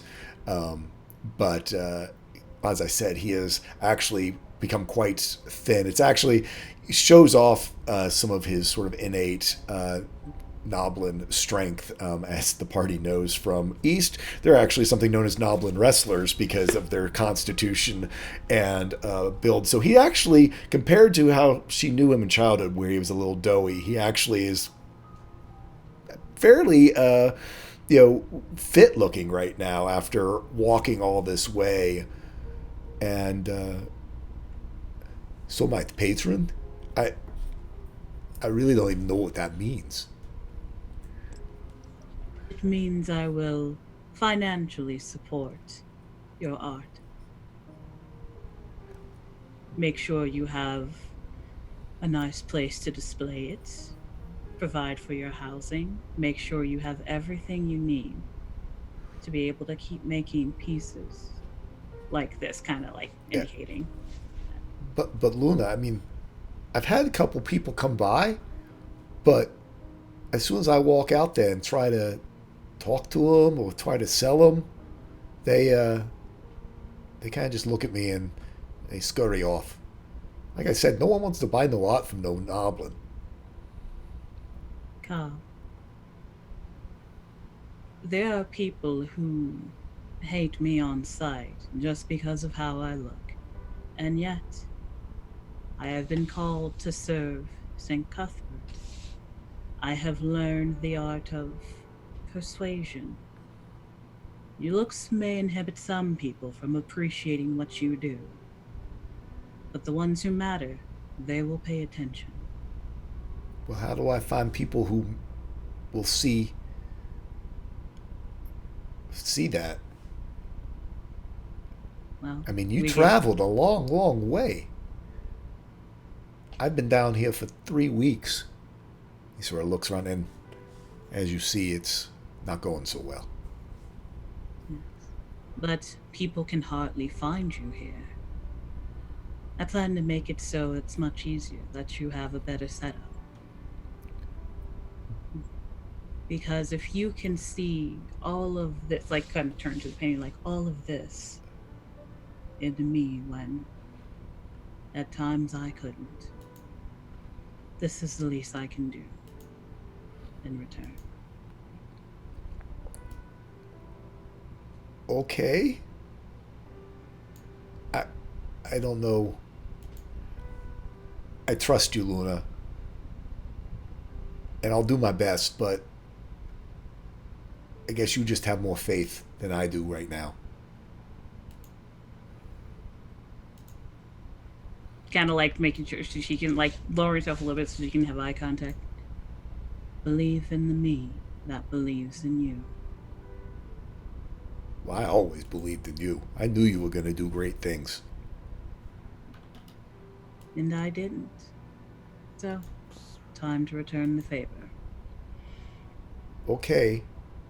I mean, do we do it now? Is it like in a week? Do we? Yes, no, we do it now. Oh, okay. And she is now in manager mode. He kind of, his eyes get wide as he actually just sees that swap come over top of you. First thing we need to do is gather all your art, wrap it so it is not damaged, and then we will, if you want to salvage something from here, we can. Otherwise, we will leave it here and set you up in better accommodations. I will go, because I don't know how much money she has on her, like, I will go request the funds we need, and then we will get you a better setup. Time is money. Let's go.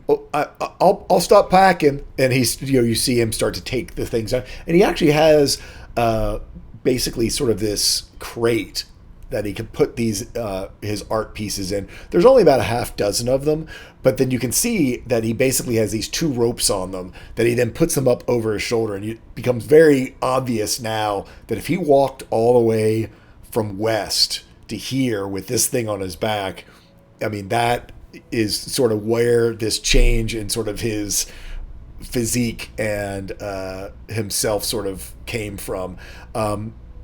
On quick inspection, yeah, he is all but in tattered. His boots are all but, worn through the soles. He is, he's not real presentable right now. I mean, he kind of looks like there are, of course, some beggars around the thing. He looks maybe one step above some of the beggars who are asking for handouts around the conclave that you've seen. Sort of some of the urchins that have invariably traveled along with a gathering this big. Right. Actually, first things first. I will be creating a new wardrobe for you. Let's go. Ooh, and again, he sees and that. She usually like holds out her hand for him to grab. Because since he has dart, she's not going to put him on her back. Yeah. Do you trust me? And you see him. It's not that he doesn't trust you. It's that he's about to hold your hand. Oh. And you can sort of see his eyes widen a little bit. Actually, do me an insight check to see if you pick up on it. Sure. You could also, if you want to, you could use your skills, your courtesan skills, because this is something that you would have been trained to pick up on as a courtesan.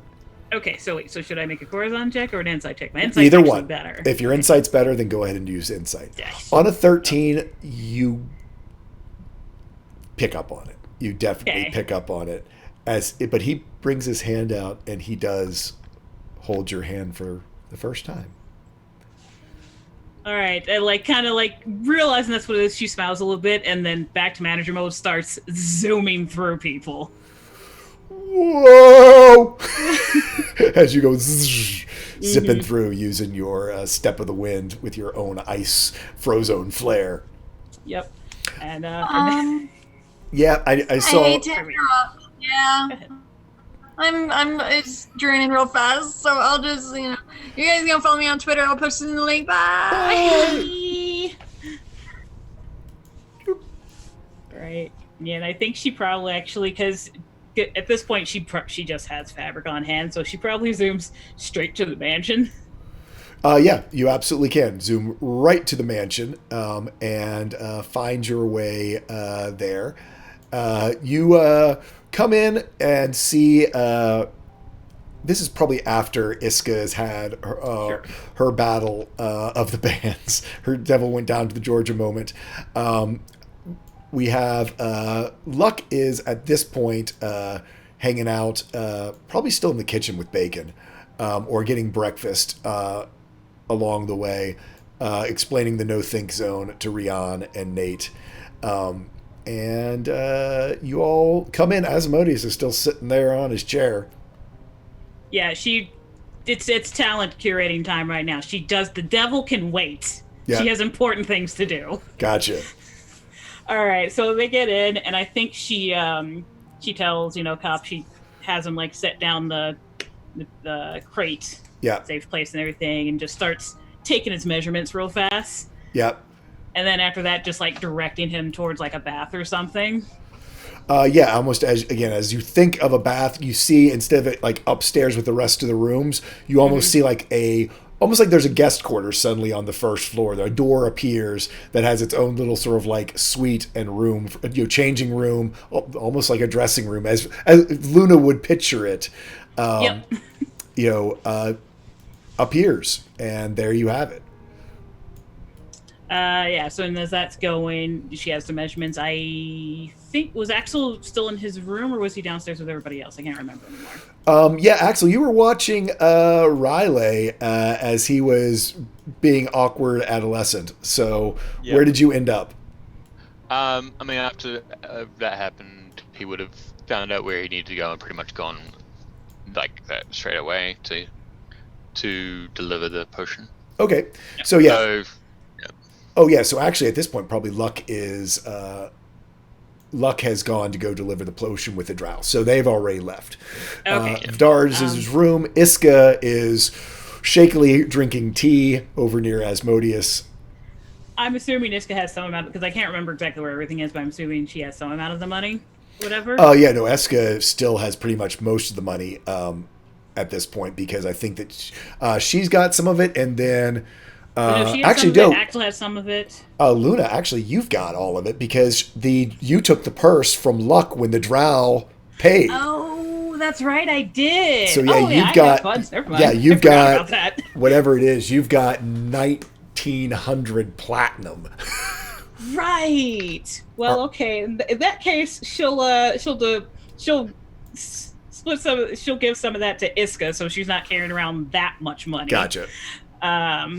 Not that she's real worried about getting jumped, but anyway, so give Yeah. some of that to her, and then he's gonna change, and I think she'll probably make like out of what she has now, just like a temporary like everyday set of clothes.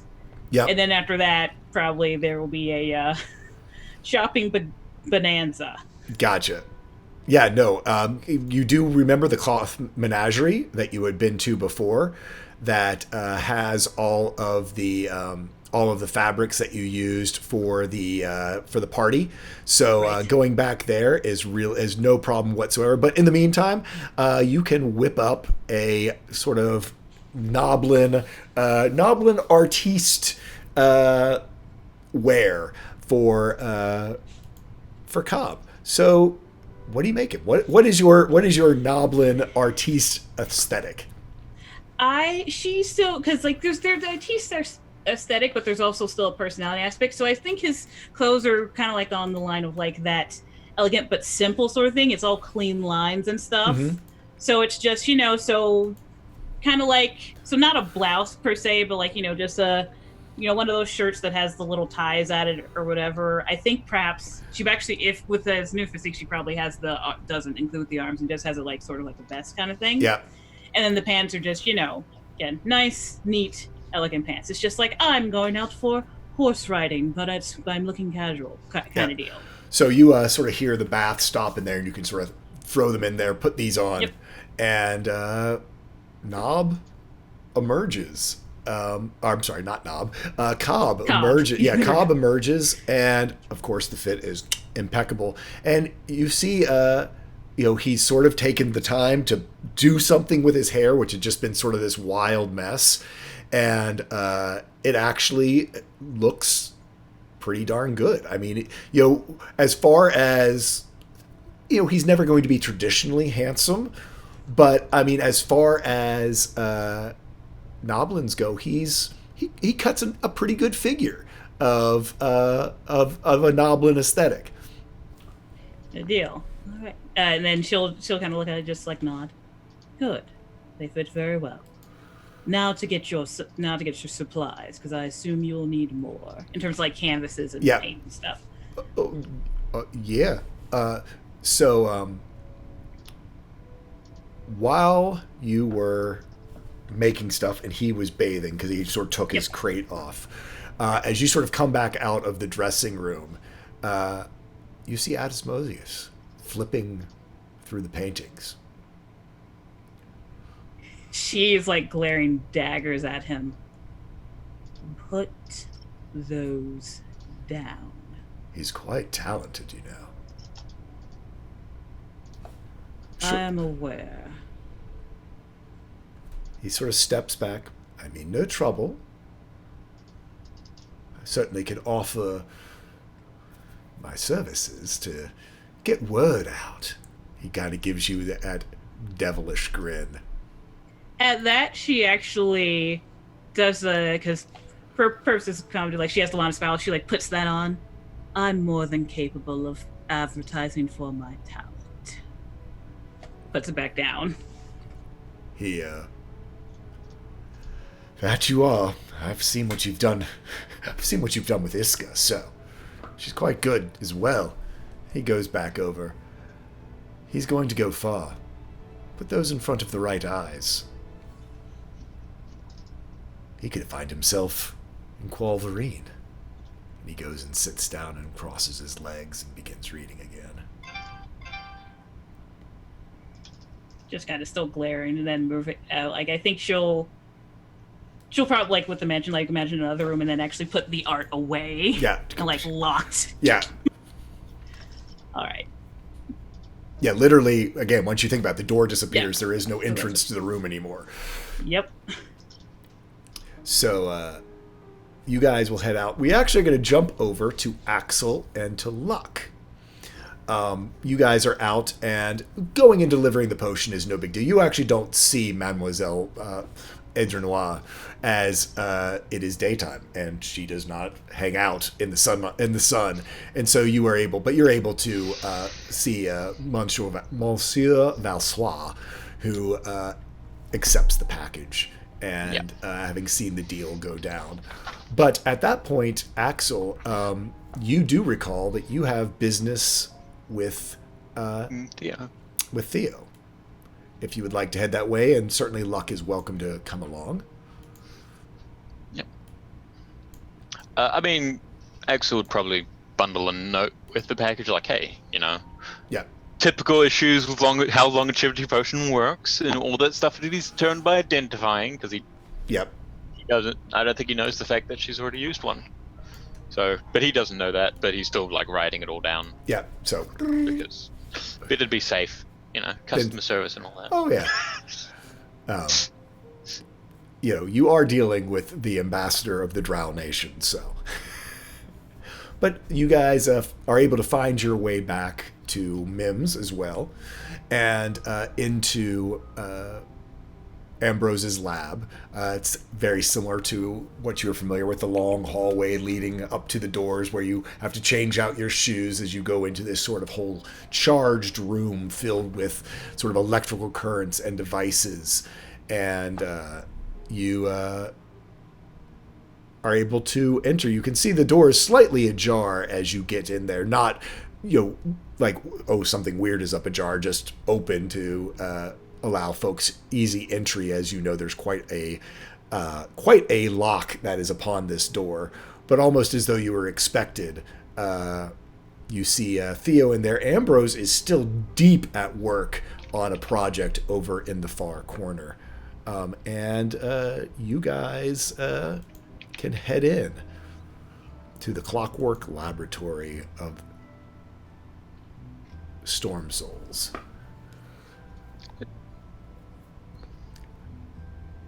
Right. Hi. So I heard you were something different in here.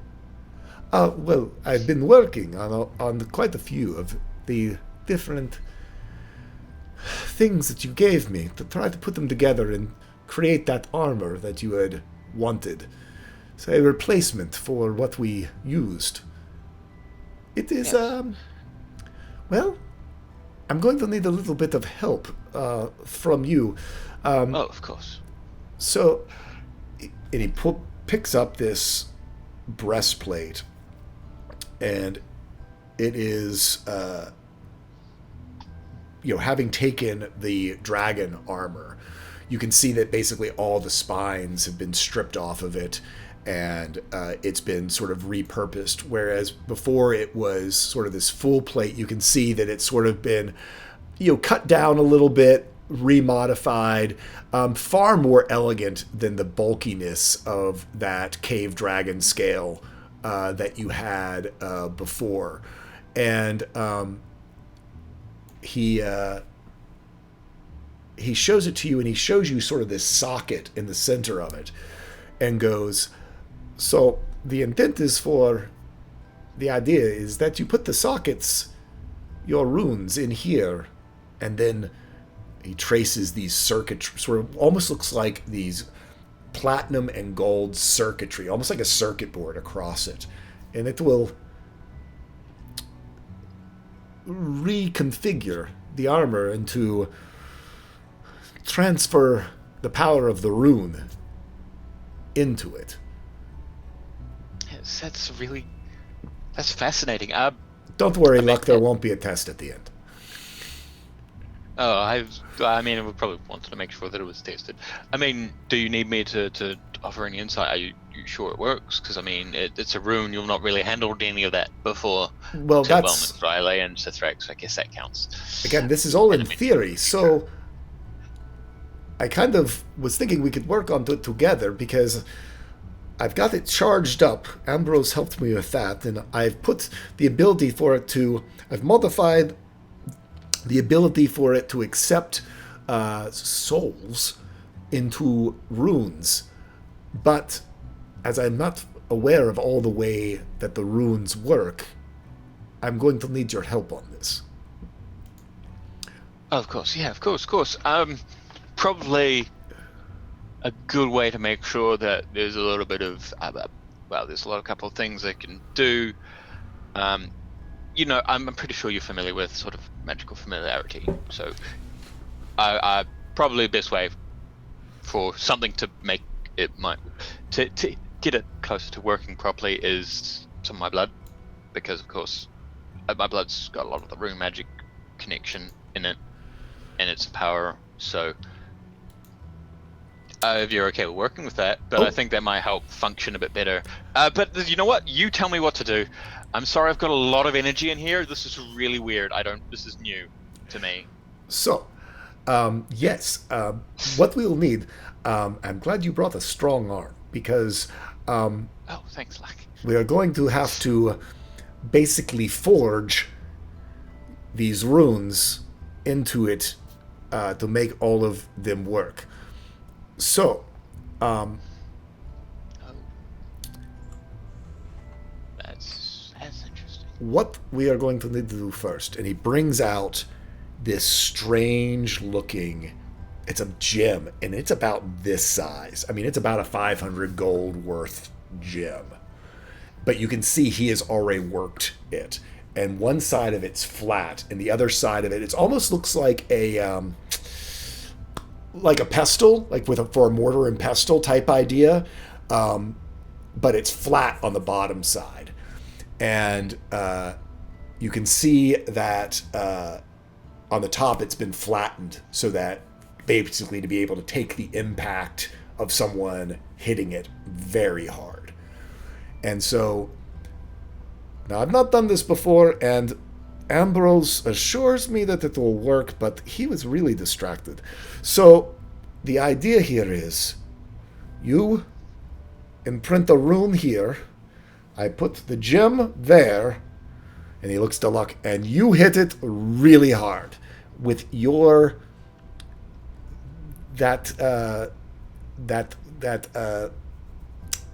how you charge up your weapons. But Yes, that. yes, got it. So, first, you are right. Let's get it attuned to you, to take you on. So, the first one is the blood rune. Yes, it's sort of a thing. Right. So I think what he's going to use is, so they inscribe it on the crystal. So what he's also going to do is probably, ink it, basically with With his own blood. blood and ink mixed together, sort of to get an ink, even though it doesn't do anything. Magic crafting. How does it work? So because you use your own blood, you will have, I want you to do an Arcana check with advantage, and then Luck, I need you, which right would you like to use for this one? I would request the lightning.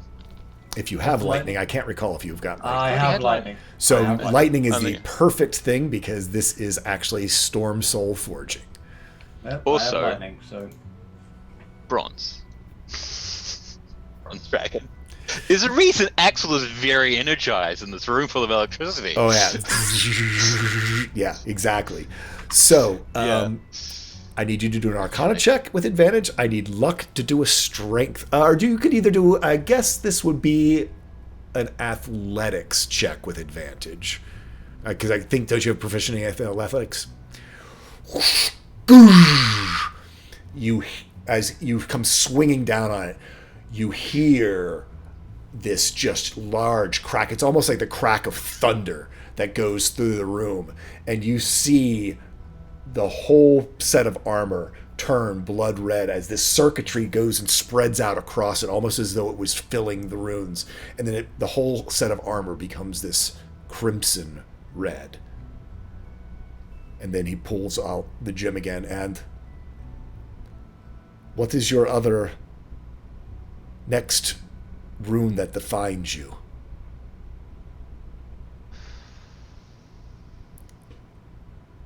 It's death in life. I don't know which one of those. It's probably dead. So you go Yeah. and put the death rune upon it. He Or will- tell me how you do this. what he's going to do is he's going to fetch again another thing out of his bag, pull out a small bag that's sort of, and pull out a finger bone. So these are infused with void energy. They were a gift from Celia. Yep. I'm thinking those are going to help. So if there's any way we can grind it, do you have like a modern pestle? I've handled these. I've not handled these before. I've handled magical equipment before, but not these. If you give me the equipment, or if you want to handle it again, it's your workshop. Oh no, he goes, oh no, I've got just the thing. He puts the bone in there and actually puts it over, and you see this automated clockwork mechanism start grinding it for you as you are preparing the rest of it. That it, it's almost like the equivalent of a mortar and pestle mixer. And within like a minute, which you would have thought this would have taken an hour, it is ground down to fine powder. Wow, that works perfectly. That's exactly what I want. And mix it into some ink. Yeah, mix it into ink, some blood. Okay. Yes. Actually, you know what? I'm going to roll for that. You sure about all of this before? I'm trusting Theo, and I'm trusting Ambrose, and you're not gonna to bind some very powerful powerful magic into an unknown enchantment without a little bit of insurance.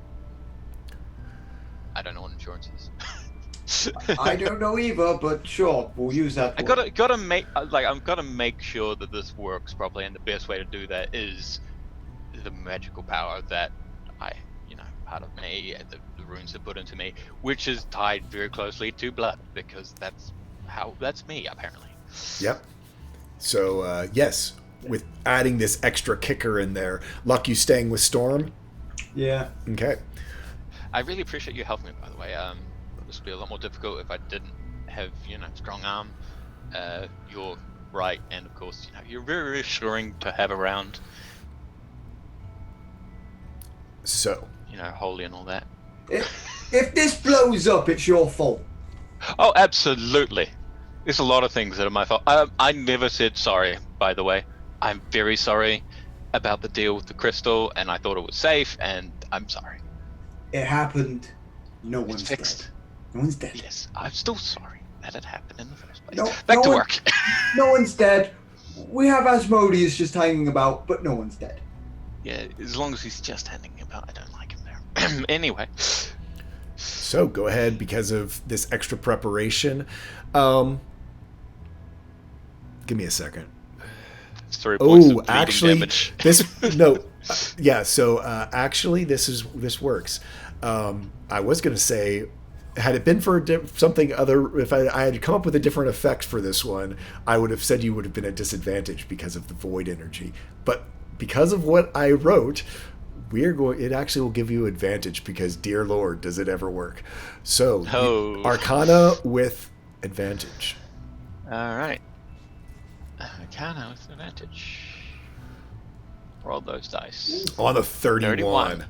31. And I need to have the athletics check with advantage. On a 24 with the storm. Again, this storm energy. And as you hit down on it, there is at first when you hit it, it is not at all like the blood rune. You think you've screwed up. You think this has gone horribly, horribly wrong. The armor just turns first black. It looks almost like a blight spell going across it. And then it becomes literal, like Vanta black. Like it is like a hole in space. Oh dear. And from out of that void, there is a terror that you're looking into, not only the infinite void, but into the infinite presence of death. And it chills you like no other, as you see Theo kind of shaking a little bit as well, and he kind of looks at both of you wide-eyed and says, that worked better than I think I thought it was going to. Okay. This is working, right? This is not blown up yet. Sort of looks over to Luck. Yeah. And just for this time, Yeah. one by one, going through, especially with such high rolls, you go through the Enigma rune, the Gate rune, the Insight rune. As each one of these gets layered on top of it, the Enigma rune sort of throwing deception into it, the Gate rune, that sort of otherworldly. This armor is sort of getting more and more disconcerting as you're making it. And as you go through, you come to the Life rune. And I kind of want to hear from both of you, as you are not quite sure now whether you're making, it's one of those things, whatever you're making is great. Like in the Harry Potter, Voldemort was great type idea. This is something unseen, unknown in this world, realm, sphere, cosmos. How do you want to temper it as you come to the Life rune?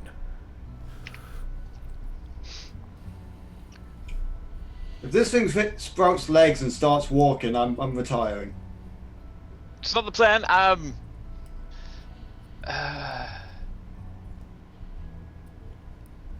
So, because he has gathered other cores for the Life rune, he's going to use one of those. It's just a small stone that he found in the flowing river. Luna here for this one, but he will, he'll try. He'll grind it, mix it into some ink. Mm-hmm. Right. Life. So, Luck, seeing how this is changing, do you stick with Storm or move to one of your other rights? He's gonna do one better, because I remembered I can have two activated at once time, because I have two hands. Oh, that's right. You can. So we'll have Radiant in one hand, on the gauntlet, most appropriately, and Storm on the free hand. So this radiant lightning begins to charge upon. This is going to be interesting. I can't wait for these rolls. If these rolls are good, this is going to be. I've got goosebumps because if this, we'll see how it goes. Roll. I'm also going to mix in some potion of healing because why not? That's a good idea. Go ahead and mark that off as you basically use a potion of healing and this stone that was going to be a heart for another Runeforged construct like your son. I mean, parting with this as you've carried it for some time. This is from when we were hunting down the history. Yep. This was in the Aboleth cave, I think. Yep. So it comes from the spring of Sethanane. It is, yeah. Life, God. Yeah, no. That works. So I need you. I'll give you advantage. I'll roll Arcana with advantage, and certainly this Athletics with advantage because of the Radiant Storm. Can I use the Bardic on that one? Just because Sure, I want you can. big numbers. Big numbers. Give me all the numbers. Actually. Or you want to luck dice it? I didn't roll my portents for today. Oh, that's the other one. Can I use one of those? I mean, yeah. Yeah. I'll swap my 7 out for an 11. Okay. Yep. So 11 plus And 13 is a 24. And then a 30 Yep. for Bardic. So Because use all yours. All your 30. things. Okay, Arcana. And Luck, go ahead and hit me with this Athletics at advantage. Please let me set that up. Save my portent for him. Blackjack! Didn't drop. Do we have It any did- inspiration? It didn't roll here. You've rolled. It did roll. 21. 21 blackjack. Hold on, I'm just checking. No, we don't have any inspirations left. We have one. We have two. Sorry. So yeah, why not? Why not? Hey. Why not? Give me Let's go superpowers. Big numbers. Big numbers. I won't go evil at all with this powerful item. Well then, Wow. It's not a terrible idea to give the Well lich. I then. mean the. The lich. Don't say Oh, things not a like lich. that. Not a no, lich. it's not a lich. Not a lich. It's not like there's Asmodeus nearby or anything. Okay. So, Right, as okay. you look to this, and all these thoughts sort of going through your mind of all the emotions that are tied up both with this stone and what it meant to you, and truly that it would be potentially a new life, that it would be something that something you've always been looking for, a brother for your son. All those emotions sort of go through you, and as you add in this healing potion to try to just do anything that you can to turn this armor that has just become something not quite what you wanted it to be. You kind of cross your fingers and hope, and then you see Luck as this storm-based lightning, this radiant force comes swinging down. And as he strikes,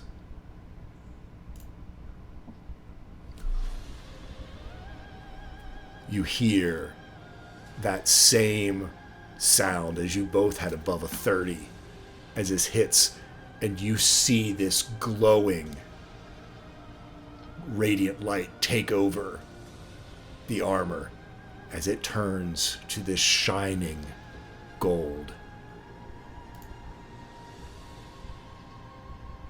And then dims back down to become just this golden armor of light. And you hear a voice in your head. Hello? Is there someone there? It's just me. Oh, there's other people, but I'm here. He's not. Evie can not speak out loud with this. He will not, because he doesn't want to freak out Luck. I'm not sure where I am. And you feel that this is coming from the armor. You're with me. I guess that'll be okay for now. Am I in danger? No. No, you are protection from danger. I like that. That'll be nice.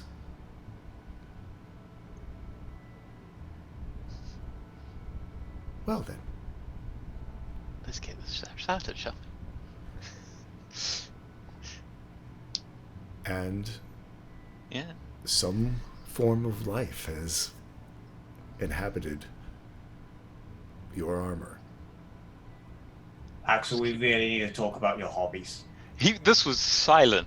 It was only in He was not saying this out loud. He wouldn't looking want at- to freak out Luck like that. But yeah, Oh my god. I would luck with you. You definitely felt basically the gates of the heavens open. Very similar. In fact, there was a part of you that almost felt like your wings were going to burst out of your back when this happened.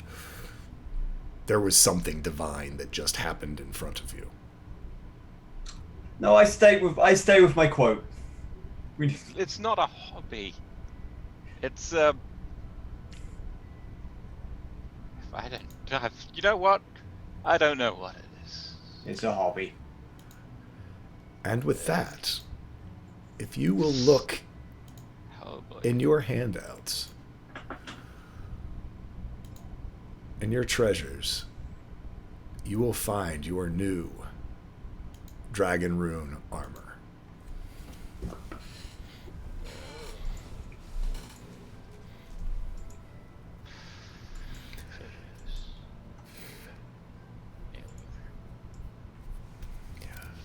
Oh. Yeah. So, I think, as it is already 5:40, wow, the time went by. I think with that, we will go ahead and finish up our Vice. We'll finish up our broadcast of the Vice as Axel gets to take a look at his new sentient magical armor that was created. Luck, as you are standing there in the lab, you see the spines of the old cave dragon armor that you once wore. And you can sort of feel something about them. You remember what little bit you took in about Vorn Malik, the axe, about how it was the fangs of the cave dragon that carried enough of the essence. And as you look at these, being a miner and also Skinner, you can see that within these spines, as you sort of inspect them, that there is that sort of crystalline amber marrow that was very similar to that same marrow that was in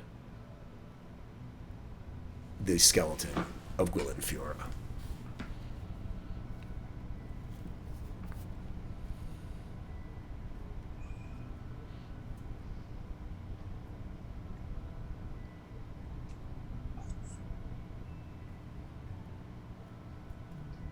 This is gonna.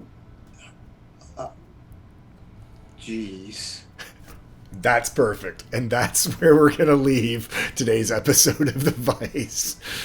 I am Tall Squall. I hope you all enjoyed our story. Let's go around real quick and find out from our players where you can find them. Sorry, we didn't do a break today. We went right through. We were planning on ending early, but as always, we all got into it and started went deeper and further than I thought we were going to go. Let's go to Dragons Are Cats. We heard from him early, then didn't get back around to him as he was sleeping off his battle with Ryan Taya, but he now knows what that second phase is, so perhaps next time, a little better chances on making it to phase 3. Yeah, I hope so. Getting into the instead of overshooting, just going directly for the point. But hey, that's next time on The Vice. You can catch me everywhere as Dragons Are Cats on the Twitch and Twitters, which I'll send the link. Great session. Typical Vidar rolls. Starts out strong. Shoots down below. Next up, we have Good Guy Pie. Jeez, man. This stuff.